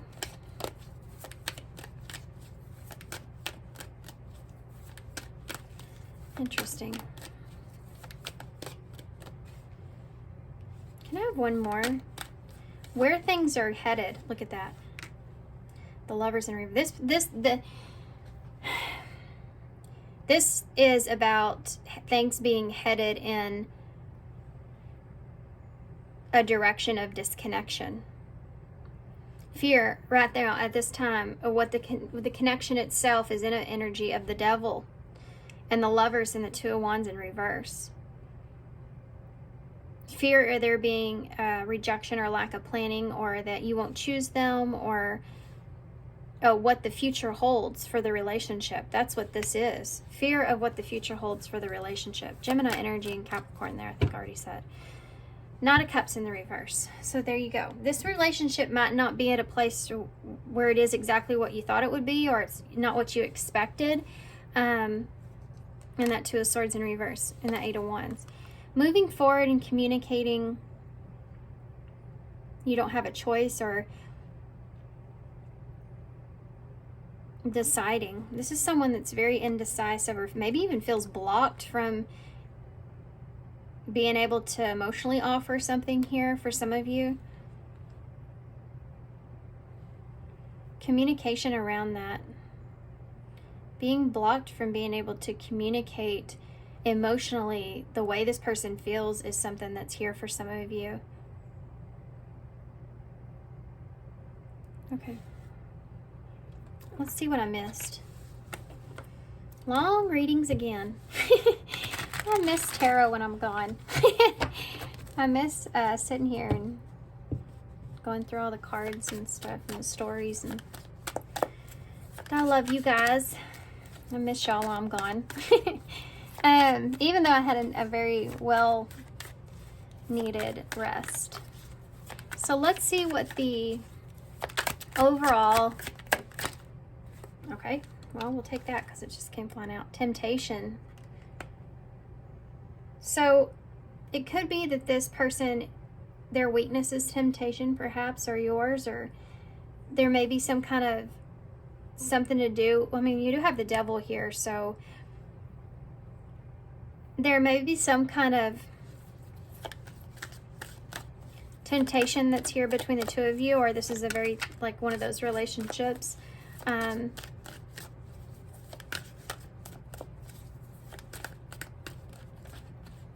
don't know why that card came out. Why are you showing me this card? I was talking about negative emotions. There may be something to do with some negativity around this being some sort of temptation or being tempted when you're in a frustrative energy.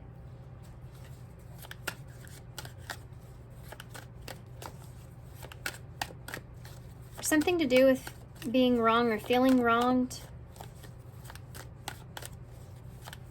when it comes to a temptation. Okay, I'm going to get off that. We'll see what else comes out. Give me an overall energy for this person for pile 2. What's their overall energy?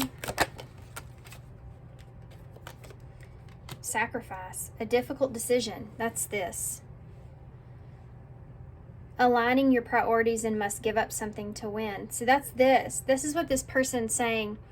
That's exactly this. If I could say that, that's what these cards would represent, is you must give up something, even if it's painful here, and walk away from something because of what's fair. What is or what isn't fair. This person feels like either you or them are making some kind of difficult decision here. 2 of Swords in reverse, the Lovers in reverse, the 2 of Wands in reverse. All these are cards of balance and decisions being made. This person may feel like you're sacrificing them, or that this is just a difficult decision here some way, and divided hand. Yep, well, they're falling right back into their cycle of, like, this is sacrifices that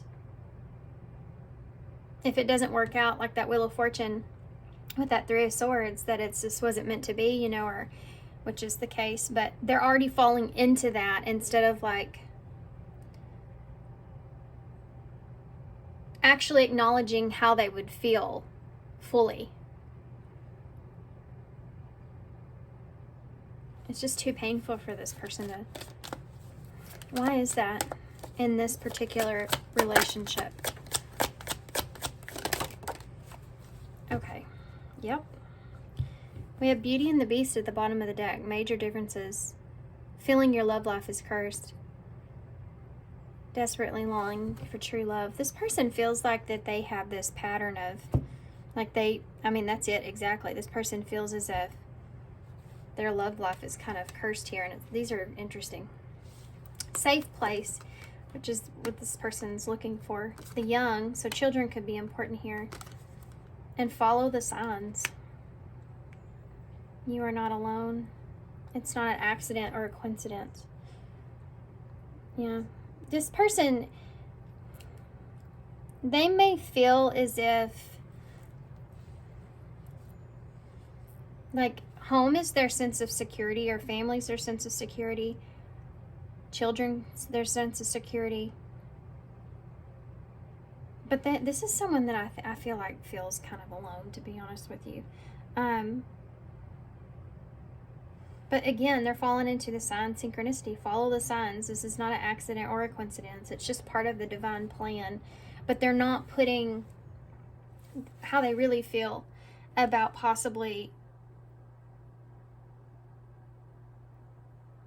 you know, not being chosen here, or things ending in a certain way. Like, they're not looking at it. They're not fully addressing their feelings from it. They don't want to think about, like, if things would end here. You know what I mean? Like, they're not... It just keeps building and adding up.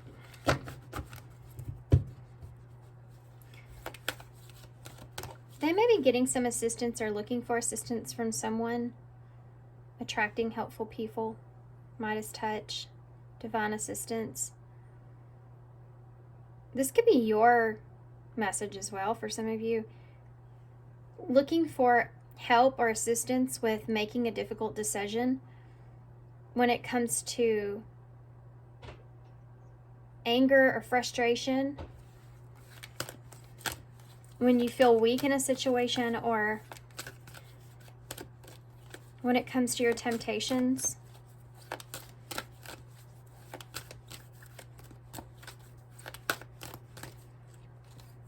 Give me some advice. Okay. Fear. Yeah. Number 11. Look at, which is justice, by the way, number 11.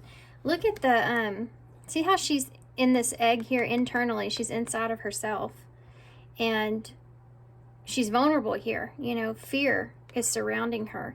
This is like the 8 of Swords for me, even though it's 11, which is that justice, like I said.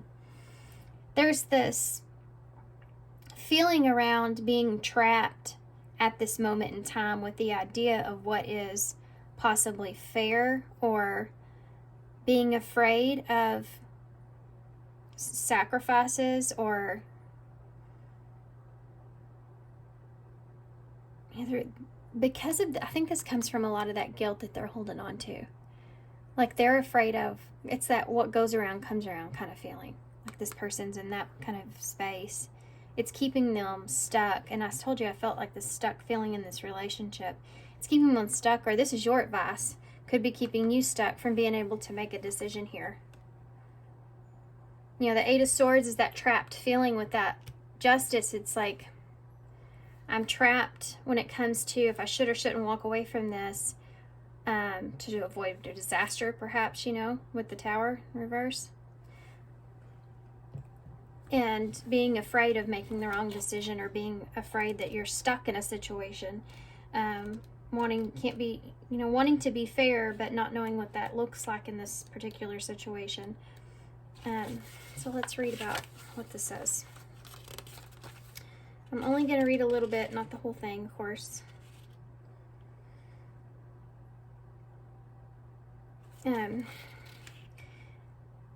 The time for courage is here. Fear is only useful if it teaches you something.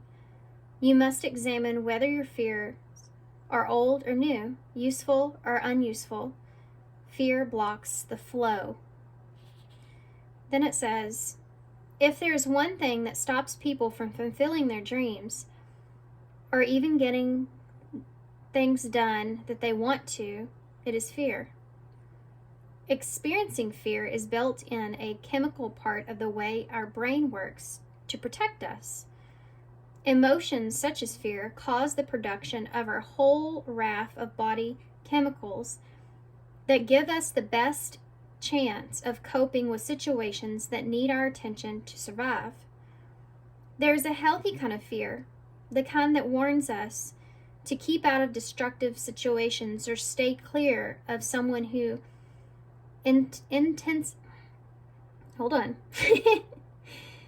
incidentally makes us weary.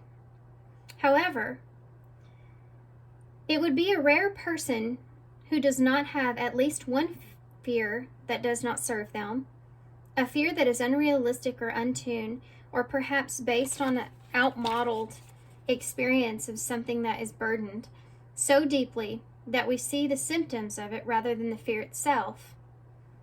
Most fear has been formed with the positive intent of protection.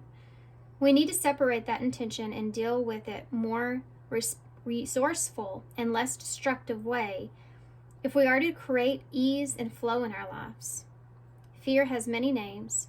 Covert ones are envy, jealousy, codependency, procrastination, bullying, people-pleasing, and disconnection. More obvious ones are avoidance, fear of failure, and fear of success. There is, however, a kind of attuned to fear, and it is courage. Fear will put up, I feel like a lot of this may have to be your person as well, but anyway, I have to say that. Fear will put up an intentional resistance to courage, but it has no real long-term power against it. While we can be fearful and courageous at the same time and think courage contains a mighty big dose of fear, we can choose to face that fear and flow around it until we fear less, and then eventually become fearless. The process, it's always graceful. The process is always graceful. It isn't always impressive, but it may be slow in deliberate steps that we take. Taking these steps isn't always easy, an underestimate. It isn't always apparent to others, so it should be about us measuring how far that we have come and not wondering about what else everyone else thinks. Comparison is useless. Courage is powerful, no matter what it takes. Okay. Well, I ended up reading the whole thing, didn't I? I didn't want to, but I did. Maybe somebody needed to hear that whole thing. I kind of butchered it halfway in between.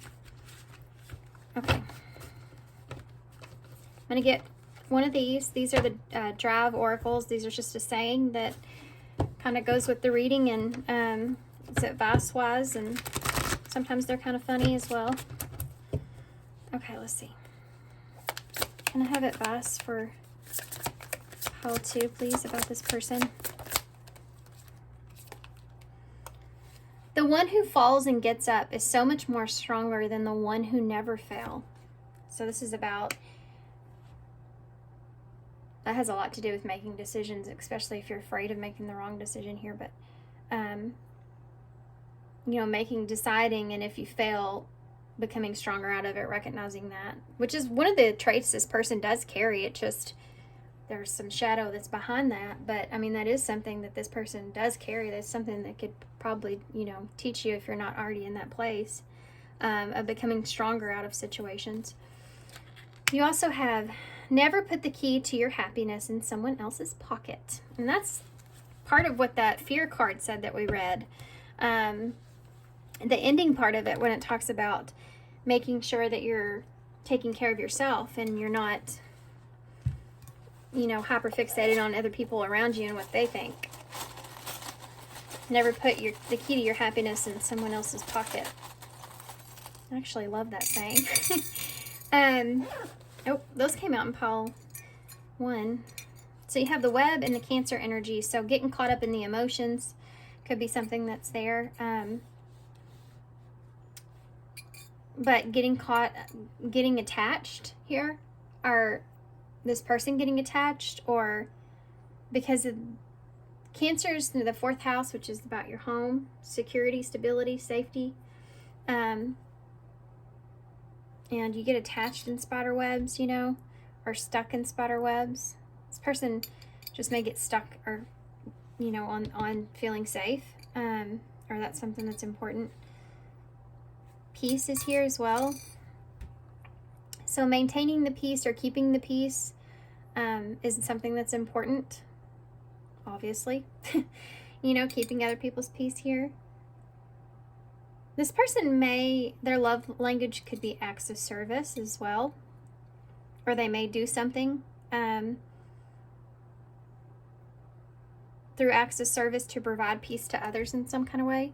So you have the this is a button that I found in my grandma's button box, and it looks anxious to me. It looks like a little anxious face, so I kept it. Which, that fear with the connecting energies being the devil, that's that anxious energy kind of taking over the connection itself, you know, this person may have an anxious attachment style as well. Like that may go back and forth, you know? Okay. Well, good grief. Come here. We have J, Y, U, A, and A. So we have J here. J, A, Y.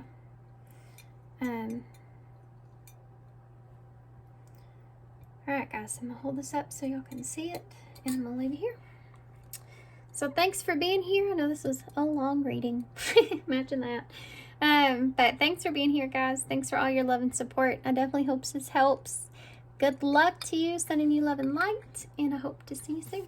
So, hey, pile 3. So if you chose the Tarot of the Cosmic Seed, this is going to be a reading. Okay, pile 3. These have been exactly the Ace of Swords. And the Knight of Pentacles. These have been very deep readings. There's a lot of shadow and light aspects that are being pinpointed in these readings when it comes to your person. So keep that in mind. Only take what resonates. General reading, not a personal reading.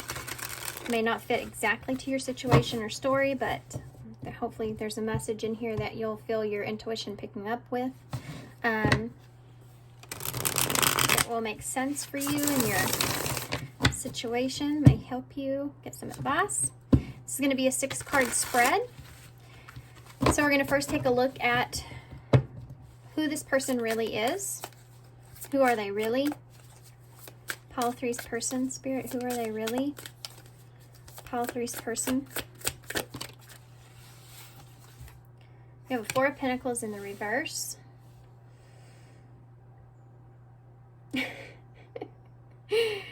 I just heard "gonna make you lose control" in my head, like the song, where it says it in the song.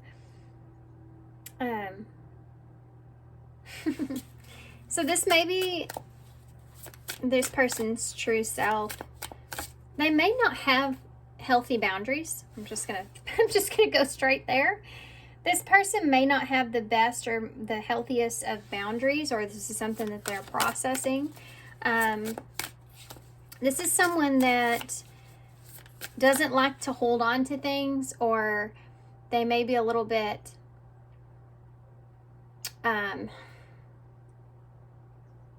free. This could be somebody that could spend a lot, or like they don't have a significant understanding of security or keeping things to themselves. They could overshare. They could be someone that is more just free-spirited. They may feel like holding on to certain things is disruptive, or that it's not good for you, or they have a very, very freeing way of expressing themselves or seeing themselves or seeing the world, to where they don't want to hold on to one thing too tightly and miss out on other things. They maybe try not to be so serious. They could be someone that tries to,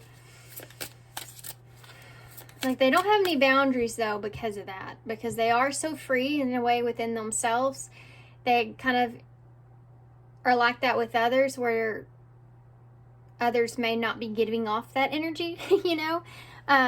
So they could overshare, or this is someone that could say things that they feel like aren't, you know, a bad thing to say, but other people could be like, I can't believe you said that. Or, why did you say that? You know, or like they may not have a very well-placed filter, I want to say. But I mean, that goes into not having healthy boundaries, you know. They could bring up or start talking about something that could be very uncomfortable for the other person.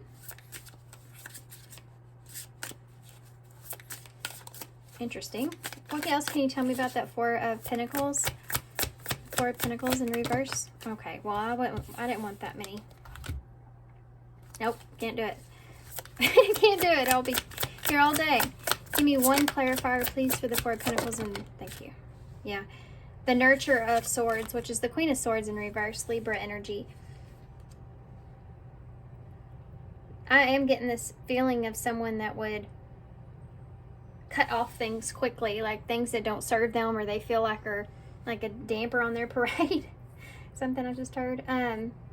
This is someone that may just try to, yeah, either they're in this energy right now, or this is just who they really are. They're someone that will cut off things quickly, or cut out things they feel like would not bring them anything, not give to them in any way. It's like they don't stay in certain situations for very long. This could just be a result of this person knowing themselves so much so that they kind of know how they would be in a situation, and so they may be very upfront or very open, whereas other people may see that as like they're not being sensitive to anyone else's emotions or needs. That's something that's there. when really it's coming more from a place where this person's like, they would say, well, it is what it is. I'm doing what's best for myself, or I need to do what's best for myself, or whatever, but they're not really addressing the other person's needs in any way. There's something else that's here with this person. What is it? They have a hard time communicating to what it is exactly that they need, especially if they're upset, especially if they could have like triggers hit them, but not know why they're being triggered. You know what I mean? Like they could just be really upset about something small, but not understand or know why they're so upset about it. And it's because they don't stay focused on understanding a part to themselves of why they are a certain way. They just are a certain way. So this is like, explain this. Someone that's just kind of set in their ways. You know, they do understand and know themselves, but only so as far as they want to, like as far as they're just set in their ways at, you know. Give me one more. There's one more here. Who is this person really? So when they do get upset, or when they do feel these triggers, they have a hard time being able to express what it is they need in that moment, or need from that, or what even maybe perhaps they're feeling, why they are feeling frustrated, or why they feel like they need to cut something off, or why they disconnect, or why they pull away, or whatever that is. Oh, that wanted to come out, didn't it? Two of Swords. They may have a hard time making decisions or having that conversation to express what their needs are in that moment, because they don't know. Like they can't, like I don't know exactly what it is that I'm upset about, but I am upset. I don't know why that upsets me, but I am upset, so stop doing it, you know, and not looking at themselves and saying, well, is this a me issue or is this a you issue, you know? They may have a hard time with that, this person. Hard time having that one-on-one conversation. They may have a lot of pride as well. This is someone that in more of a shadow side, they could act like, especially when they're frustrated, that they just know everything. Like you have a hard time getting through to this person, especially when it comes to being able to recognize or see something within themselves. They're very protective of their ego or their ego self in difficult conversations. Okay, we have the Ace of Wands in reverse. Yeah, I am getting kind of a spoiled energy here for some of you. If they don't feel like fired up, or if they don't feel like they want to do something, they're not going to do it. You know what I mean? Like, if they don't feel like you should be doing something, you shouldn't be doing it. It's this kind of, there's a selfishness that goes into this. And I'm sure there's a deeper understanding behind why that's there. But, you know, when you feel a sense of entitlement, then it's a very difficult thing to look at within yourself, because it's very, very uncomfortable when you figure out you've had that sense of entitlement, and then you go back and try to figure out how that has affected you in your life, and possibly even how you could have looked like a fool in some situations because of that. Do you know what I mean? Because of that sense of entitlement. And I don't feel like this person's an energy of looking at that within themselves at this time. At least here with you, because there's something here they disagree with. There's something here that they don't want to do, or they don't want to go in a certain direction, or they don't want to see something. They don't want to learn a lesson, perhaps. Give me one more for why this Ace of Wands is here, why they're in this energy currently. The Eight of Cups in reverse. Yeah, they don't want to do it. I don't want to do it. It could be too much work. They don't want to work something out, or they don't want to move forward until you do something their way, or the Eight of Pentacles in reverse. You could work with this person for some of you, or this could just be, there may be a standstill in this relationship, a standoff in this relationship of how to move forward or how to, this all has to do with how we're going to move forward. Okay.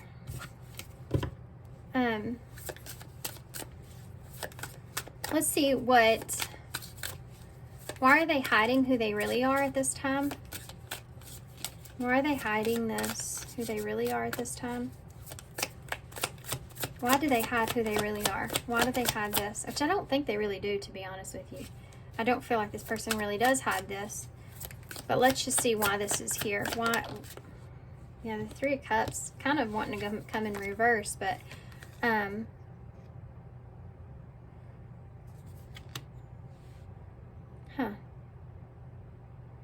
so there could be this could be a friend, by the way. You could have a friendship with this person, or this could have started as friends or something of this nature.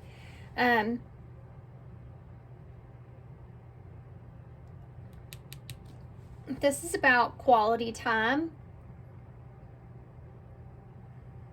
This person could also sacrifice a lot of things in order to maintain quality time. This may have something to do with friendships or being around others, or it has to do with spending time, emotional, like connection together.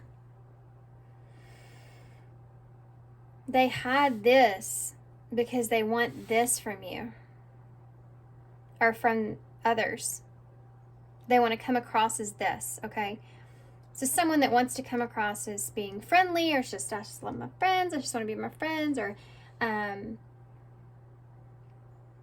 my friends are my close relationships, or I like to have the quality time with you, or I like to spend this, or, you know, this is the reasoning why. Give me some more information about this. I feel like for some of you this is something in particular, like the Hanged Man in reverse. Again, they may not be wanting to take a break from, I feel like there's some other stuff here.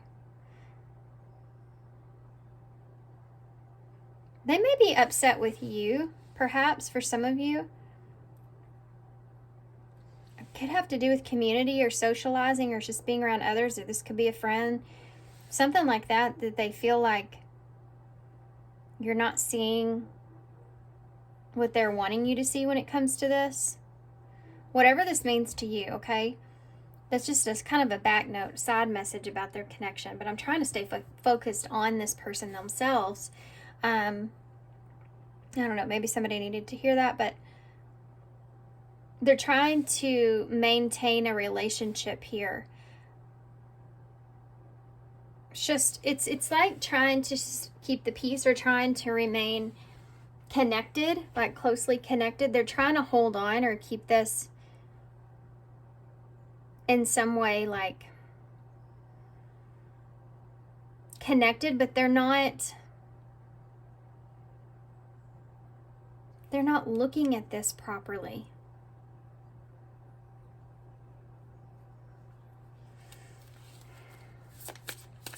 Give me one more. Oh, Pisces energy there with the Hanged Man, or the Hanged One. We have the Wheel of Fortune in reverse. This is like not being able to change a situation. I am feeling like I'm picking up on someone where y'all are upset here, or there's a disconnect or something like that, but not being able to change the friendship or change the connection. Not being able to, like, you can't go back in time, or you can't get this back, or something like that. They're wanting this back, and I feel like you can't go back to the way, yeah, it's like you can't go back to the way it was, or something like this. This can go back into them trying to get their way out of the situation, right? This is like somebody that wants to go back to the way that they used to feel about the relationship, and not seeing it any other way, like it has to be in this way, but it's just not possible to go back to that because there's been hurt caused or a distance here, or it's just like it's not in that same phase anymore. It's like somebody that, okay, now this is a delicate topic, but it's somebody that may have unrealistic expectations of the relationship if there's been any kind of leveling up. Like they're not satisfied with the level of, like, if, let's just say you and this person went up a level in the relationship in some way, shape, or form, however that looks. It's like this person is not satisfied or happy with where you are now versus that fresh new energy that was. So it's like somebody that has an unrealistic expectation of a real, honest partnership, and how that kind of, there's ups and downs in a way in a relationship. It should be both secure, but they have an unrealistic expectation from you. And this may have to do with time as well, something to do with time or timing, spending time.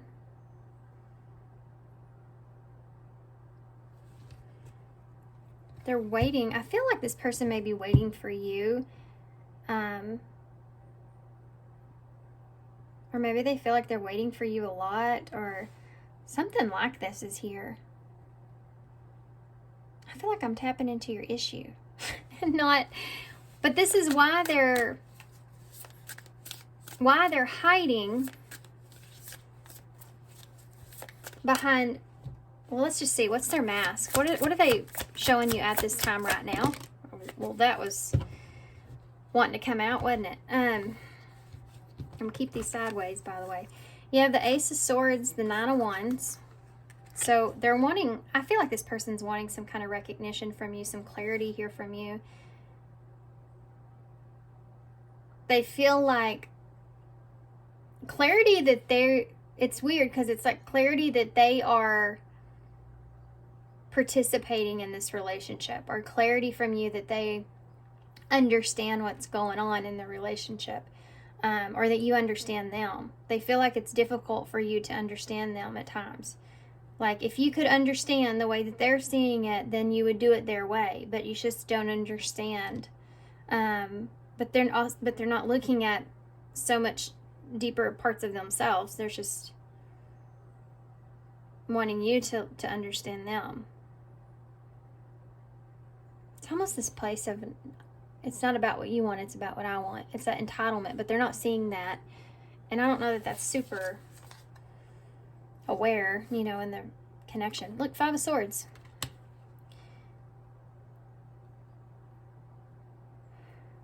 This is about arguments and fighting, betrayal, or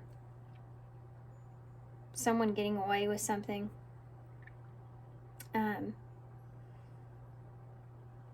In all honesty, this person may be trying to get away from, avoid arguments. If you just do what I'm asking you to do, then we could just avoid this altogether. It's that kind of energy. But I'm not tapping into your energy. I kind of want to, to be honest with you. I want to see how you're reacting to this.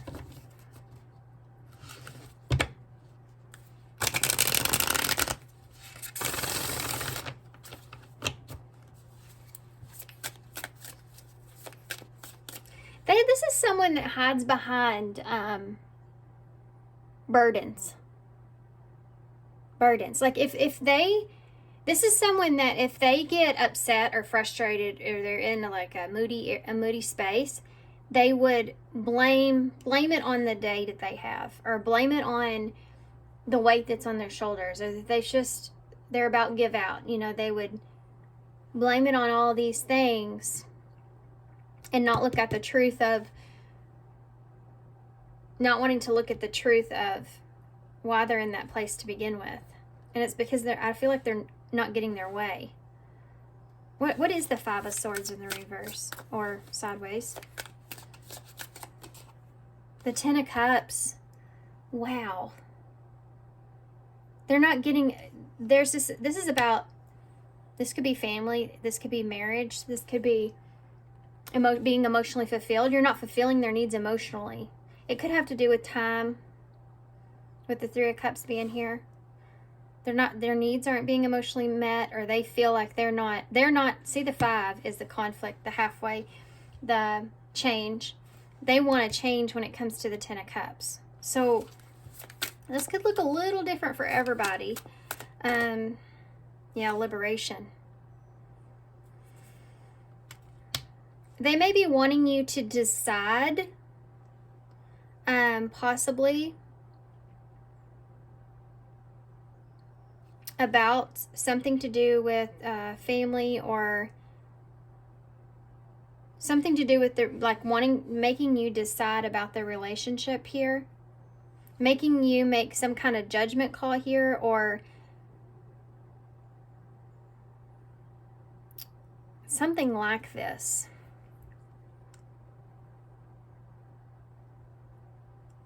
Let me see. What about that? Could have to do with even a move, or the world, like some kind of completion. Okay. Conflicted. What they're wanting here. You're not giving them what they want. For some of you, this may have to do with, like, the family's not coming together in the way they want. Things are not just this happily ever after, like they have this high expectation of what it was going to look like. It's not looking in that way.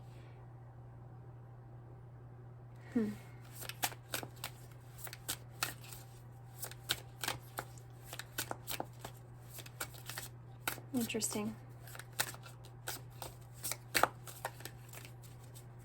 Okay, so let's take a look and see. This reading's gone very different. This reading's gone very different here. How does this affect your relationship? How does this affect your relationship?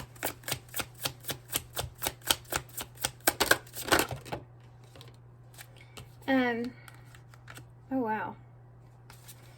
You have a High Priestess in reverse. Not understanding each other or the situation. Six of Cups. So there's this, if there's not children involved, there could be this long-standing connection, or you have just history with this person. And the King of Pentacles. How does it affect your relationship? I think it affects the understanding of how you once saw this person, or how you see this versus how you see this person now, in their own stability, or what stability or that looks like. There's something to do with you taking on responsibility, or taking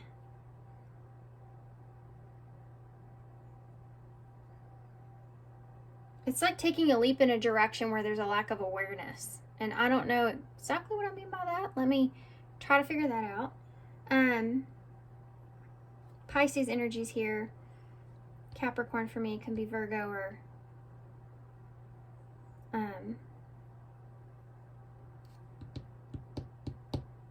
Taurus. It's like this. There's a lack of awareness if there's abundance here as well.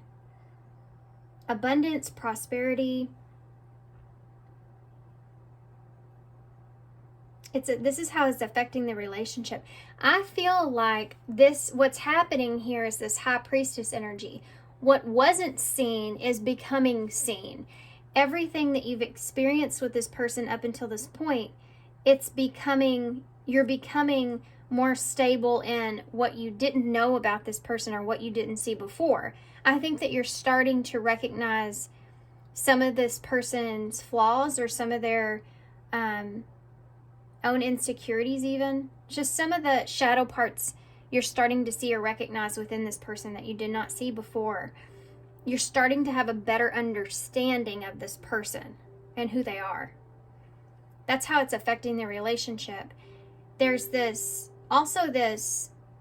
need to hold on to loyalty, integrity, or stability here because of there being some kind of either child involved, or it's just this being a long-term or history here with this person. That Six of Cups is a card of nostalgia and soulmate energy, or someone that you've known for a long period of time. What's that High Priestess in reverse? How is this affecting their relationship? You have the King of Wands in the reverse. You're starting to maybe change the direction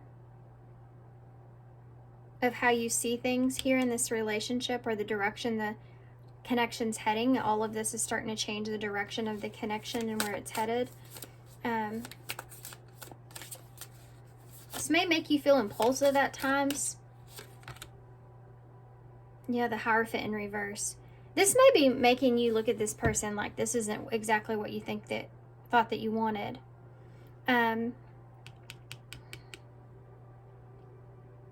Yeah, because this is Hierophant, Taurus energy, and then you have Leo, Sagittarius, and Aries here as well.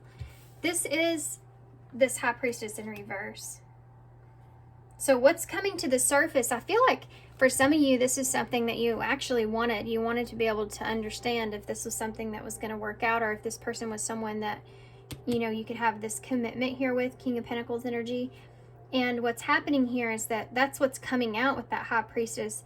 That inner knowing that you had about this person, I feel like is coming to the surface, and the lack of direction towards commitment or marriage with the Hierophant is coming out.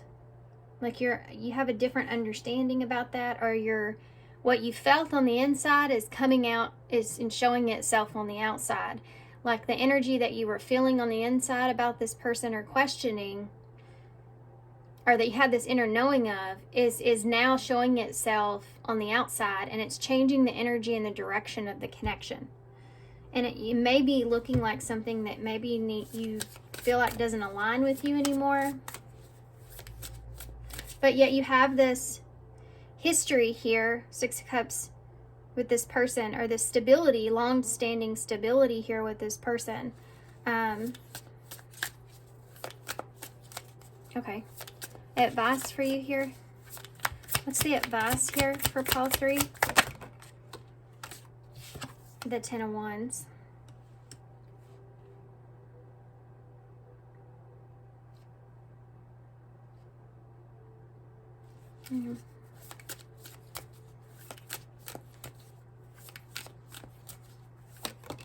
Oh, well, that just popped out. I didn't ask for it, but you have an Eight of Pentacles in the reverse. So the advice here, the Ten of Wands, the Eight of Pentacles. You know, this Eight of Pentacles came out earlier. About this person, something not going in the way that they want it to go. You know, the Eight of Pentacles in reverse being a pause, a break.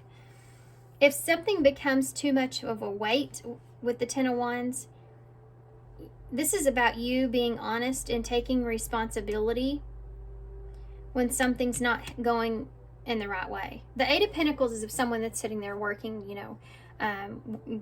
spending time and energy and effort and putting it into something, growing something, so that he can get to the Nine of Pentacles and enjoy it, right, and get into that space of satisfaction for what he has worked so hard on. In reverse, it's like this is becoming overwhelming or too much of a responsibility or a burden here, and I need to take a break from it, or I need to step away. I need to be able to look at it, or this isn't coming together, this isn't working out, the way that I need it to at this time. It's recognizing when that is for you that's important here. This is the advice. So what is the outcome with that advice? Yeah, the Ace of Cups. That's kind of interesting. The outcome with that advice, the Ace of Cups. Getting back to the love of the relationship is something that's there. Not staying so fixated on who's doing what, and getting back to the feelings that you have for one another, or starting over here. is something that's here, you know, if you feel like that's something this other person, because obviously you can't be the one to carry the weight there, you know. If you and this other person are doing this together, for some of you, this is a new relationship. It's the Ace of Cups. You have this octopus here, though, which to me reminds me of attaching. The attachment. What is this as far as the outcome with the advice? The Ace of Cups. What is this? The Lovers in reverse. Gemini energy. Making a choice to renew the relationship. For some of you, that's what this is. Deciding whether or not you renew this relationship. For some of you, this has to do with a new relationship. Making a choice when it comes to that. Yeah.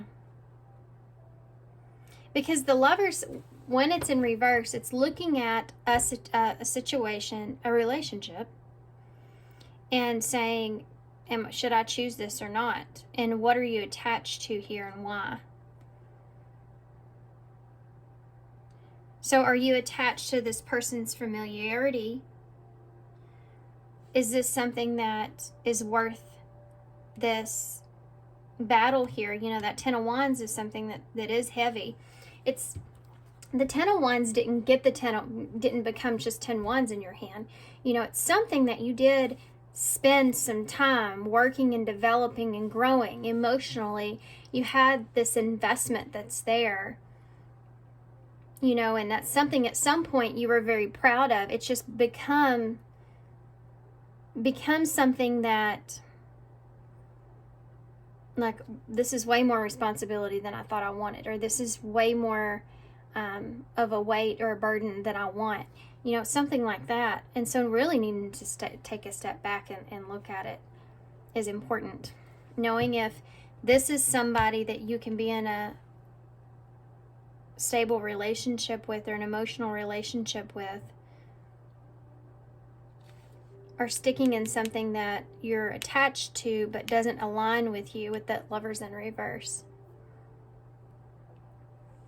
Okay, so as far as advice goes, I'm going to get some clarifiers here. I'll land it on the Two of Pentacles. You may have some options here. Yeah, for some of you may have options. For others of you, this is juggling. You could be juggling a different idea or a different option or something else. Sacred masculine, divine masculine energy. And the King of Swords in reverse. Not knowing, unknown. Doing something that can come across as like you don't want to be on the wrong, or you don't want to do the wrong thing. Or keeping closed off for something to yourself. You don't know what would be the best case scenario or the best thing to do in a situation, but needing to be in your power or control the options that you have, or you feel more in control when you have options. Interesting. Okay. Somebody's message.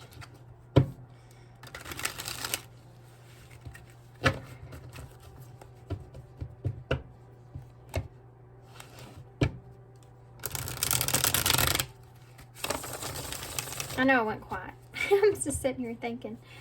I think the schools just text me to sub one day, and I was sitting here thinking about that. Okay, let's get back into here. I want to see overall energy of your person. What's their overall energy towards you at this time? Lone Wolf. I said that in the beginning, didn't I? Say this person's very free-spirited or something like that. And this card says free spirit with that Four of Pentacles in reverse. Lone Wolf, happy single, choosing to stay single. So this person may be in a place to where, you know, they're talking a real big game here about being single, or they could tell you things like that, you know, like, I'll be fine on my own, or I'll be fine. There's an independentness that's there. The hand of fate, fated events, fated relationships, and forces beyond your control. So this person may feel like that, they may feel as if they can't control what you decide. I mean, this is what this whole thing is about. They're upset, I feel like, because of that. They feel as if they can't control what you're doing, maybe, perhaps, unless there's some kind of commitment here, something like that. Maybe this has to do as well with this person. You know, this could be a conflict between the two of you. You know how we find ourselves in situations where, like, they might not care if you want to go out and have a good time. Or they might not care. I mean, you might not care if they do that, but they sure care if you do. You know, that kind of thing. So they find themselves acting or saying that they don't care, but they really do, just because they're trying to be fair, you know. But then they get angry, and it's like, well, you didn't tell me that, you know. So holding back their own boundaries, you know, yeah, that's the unhealthy boundary thing I talked about before. Painting the red roses. Painting the roses red. Trying to fix it, correct it, improve it, or something. Improve something. Making the best out of a bad situation. So, as this person's overall energy, and let's celebrate here. Okay. So, this person may like to drink. Renewed enthusiasm. Yeah. This is like a cycle I'm seeing here, by the way. I mean, it's pretty strong here. This person may say that they're fine single, or they want to be single, or they choose to stay single, or whatever. Go be free. Go do whatever you want. That kind of energy. But then they may change their mind very quickly. Or they feel like they're losing control of you very quickly. So they try to fix that, or try to change that, or try to improve the situation here. And then they go through this period of celebration. Okay, everything's better. Let's celebrate. Let's have this renewed enthusiasm in this. And then until you're not doing what they want again, you know, and then it kind of goes back into that, and it's like a cycle.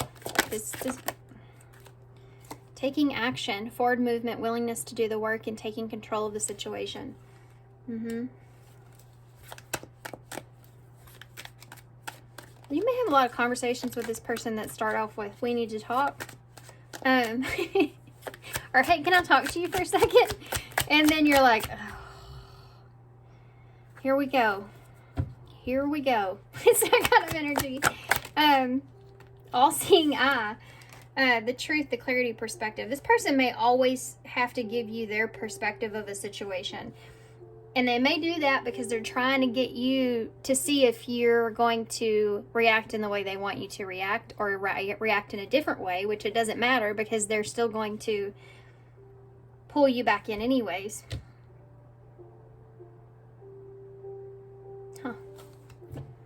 And I have one more. Overall energy of the connection. Yeah, outside influences. There may be some sort of outside factor in this. In some way. That Three of Cups is there. So for some of you, that has to do with somebody that either they don't like you around, or that just creates some kind of, adds to the chaos, you know, in some kind of way, something like that.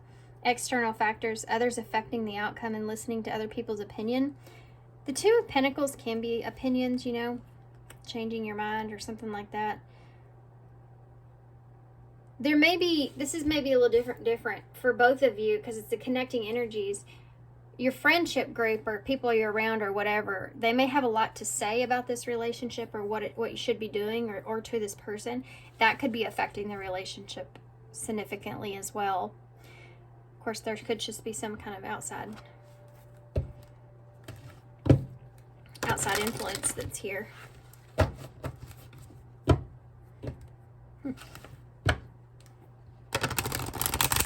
Let's get some advice. I don't know where I took y'all down this road on this reading. This is not the way the other ones came out. We have Faith. Number 31. Alright, I'm going to read from the book here. That looks like the Empress, doesn't it? Number 31. This person may come across, they may be very motherly, but motherly towards the person that they're in a relationship with.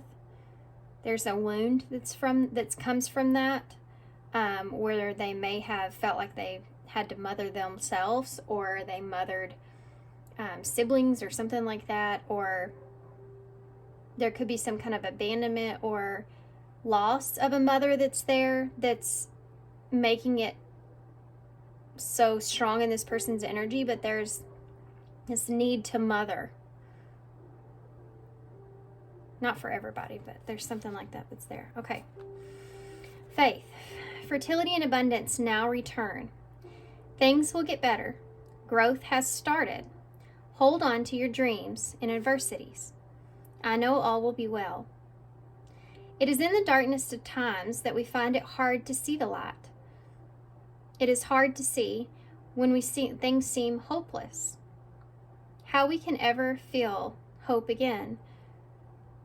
When things seem to fail, it is really difficult to draw up a resistance and stand up again. We learn by observing the seasons of the light that does return. The barrenness of cold turns infinitely and surely into spring. The ice melts, the days grow longer, and the nights grow shorter. Warmth and fertility always slowly returns to the land. It is hard to have faith in ourselves and the universe. I actually think faith is the real F word. Faith requires us to let go of our anxieties, and have trust, perhaps in something that we can't actually see yet. Having a more complete faith in yourself and a higher power to lead you to your greatest good is a solid intention. While having a rigid, blind faith does not serve us, it is important to hold on to your dreams and intentions and focus on the outcome. To do this without taking note of what is happening around you can be folly. Our ancestors would observe nature carefully, looking for the signs of new life and fertility, alternating their hunting and planting to best take advantage. Yet they knew that the ice would melt and the soil, damp and ready, teeming with worms, would receive their seeds. Yeah. I think this is kind of like in the place to make sure that, if this is something that you're wanting to put significant effort into, then having to be able to really look at a situation and understand what's best for you in that situation, and knowing when things become too difficult, and when you have to remain in faith in a situation and faith out of a situation. And depending on your situation, it's going to be different for everybody. This is about decisions. Yeah.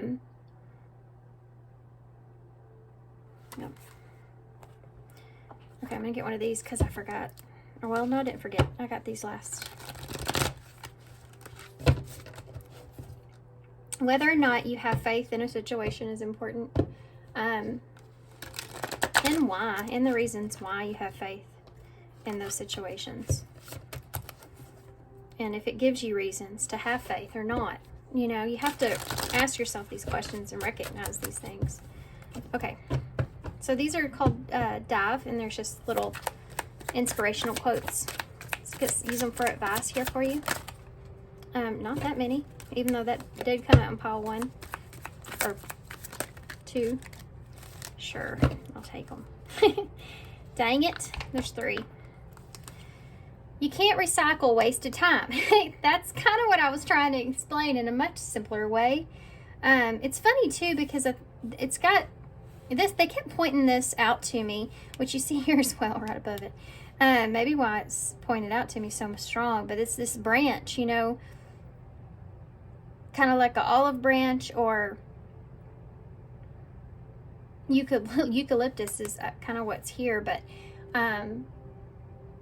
offering an opportunity or offering a sense to calm things down or ease things down, and then kind of going into having faith in the situation, but then understanding or still understanding yourself. And I just smelt fries, crunchy fries, actually, for whatever reason, I don't know. Have to say it. A journey of 1,000 miles begins with a single step. Yeah, and for those of you who are deciding to not choose this relationship or a renewal here, then this is like understanding to have faith in that decision or in yourself moving forward and continuing to move towards, or knowing that your dreams can still be fulfilled, you know, and maintaining that sense of faith. So it's, like I said, a little bit different for everybody depending on what roses you're trying to paint red. You know what I mean? This is the card that almost came out again. I think it came out in pile 2 that I was shuffling and said I saw. But if you want to fly, give up something that weighs you down. And this is this right here. You know, if something's not working, that 10 of Wands, if it's not working anymore and then it's just weighing you down, it's not getting any better. You have to have that awareness and understanding of knowing when that is. Otherwise, you know, you can find yourself stuck in a situation that just keeps, where you're wasting time here. You can't recycle time. It just keeps going in the same direction. It keeps going and going and going. Because I do believe in relationships and working things out and coming together, but if you are upfront and open and honest and you see what you're doing wrong, or you know, be open with your emotions and how you feel, you're doing all that and you are recognizing your flaws in the relationship, and the other person is not seeing their part to it or parts to themselves, or having some kind of understanding of their own shadow self, and they feel like they're all hot, you know, you're not going to get very many places with that person. You can end up finding yourself putting your own needs to the side so that you can paint the roses red and kind of just stay in this enthusiastic energy, but yet always feeling dissatisfied. Yeah. It's kind of like that, like when's enough kind of energy, you know, like when do you know is enough? Or, yeah. And the U just fell out and came way over here. We have BFF in the bowl too, which we had the 3 of Cups, and I went on and on about that. So maybe friendships or a friend or something like that is significant here in this relationship, or y'all are friends or something like that. Yeah. What is it that you want to protect? It's so funny that keeps coming out, the Nutcracker, which is right here close to Christmas. If you have been in no contact with this person, you could reunite around Christmas. Yeah. Sorry about my dogs. They're having their morning conversation out there with the neighbors. You have this is also about protecting what it is that you really desire or want, but you have to have a clear understanding of what that is to begin with. And sometimes that changes in our life, especially in relationships. You know, sometimes we find ourselves in relationships that end up not being what we thought, and recognizing that. I think a lot of the times we hold on to more hope or faith, and maintaining that instead of looking at how to kind of stop waiting for the universe to show you the door and take the door, you know, like the key's been in your pocket the whole time. That kind of energy's there. Okay. Okay, so the chameleon here can be about, like, you feel like you always have to adapt, just like this one here, painting the roses red. You always have to try to fix it or adapt to the situation, or you have to try to just make something out, making the best out of a bad situation or something like this. Knowing when to be your authentic self and not just kind of be a chameleon, you know. Camouflage that. We have K, U, Q, Z, O, H, Y, M, C, E, E, N, and I. Now, I know that there's a lot of stuff that's here in this bowl. I see coin right off the bat, so maybe you've been finding a lot of coins as a sign or something like that. But I'm not going to sit here and name off all the stuff that I see. I'm just going to hold it up for you guys to see, because this would take a while. And these are long readings. So here you go. And I'm going to leave it here. So thanks, guys, for being here. Thanks for all your love and all your support and all your kindness. I hope this helps. Sending you some love and light. And I hope to see you soon.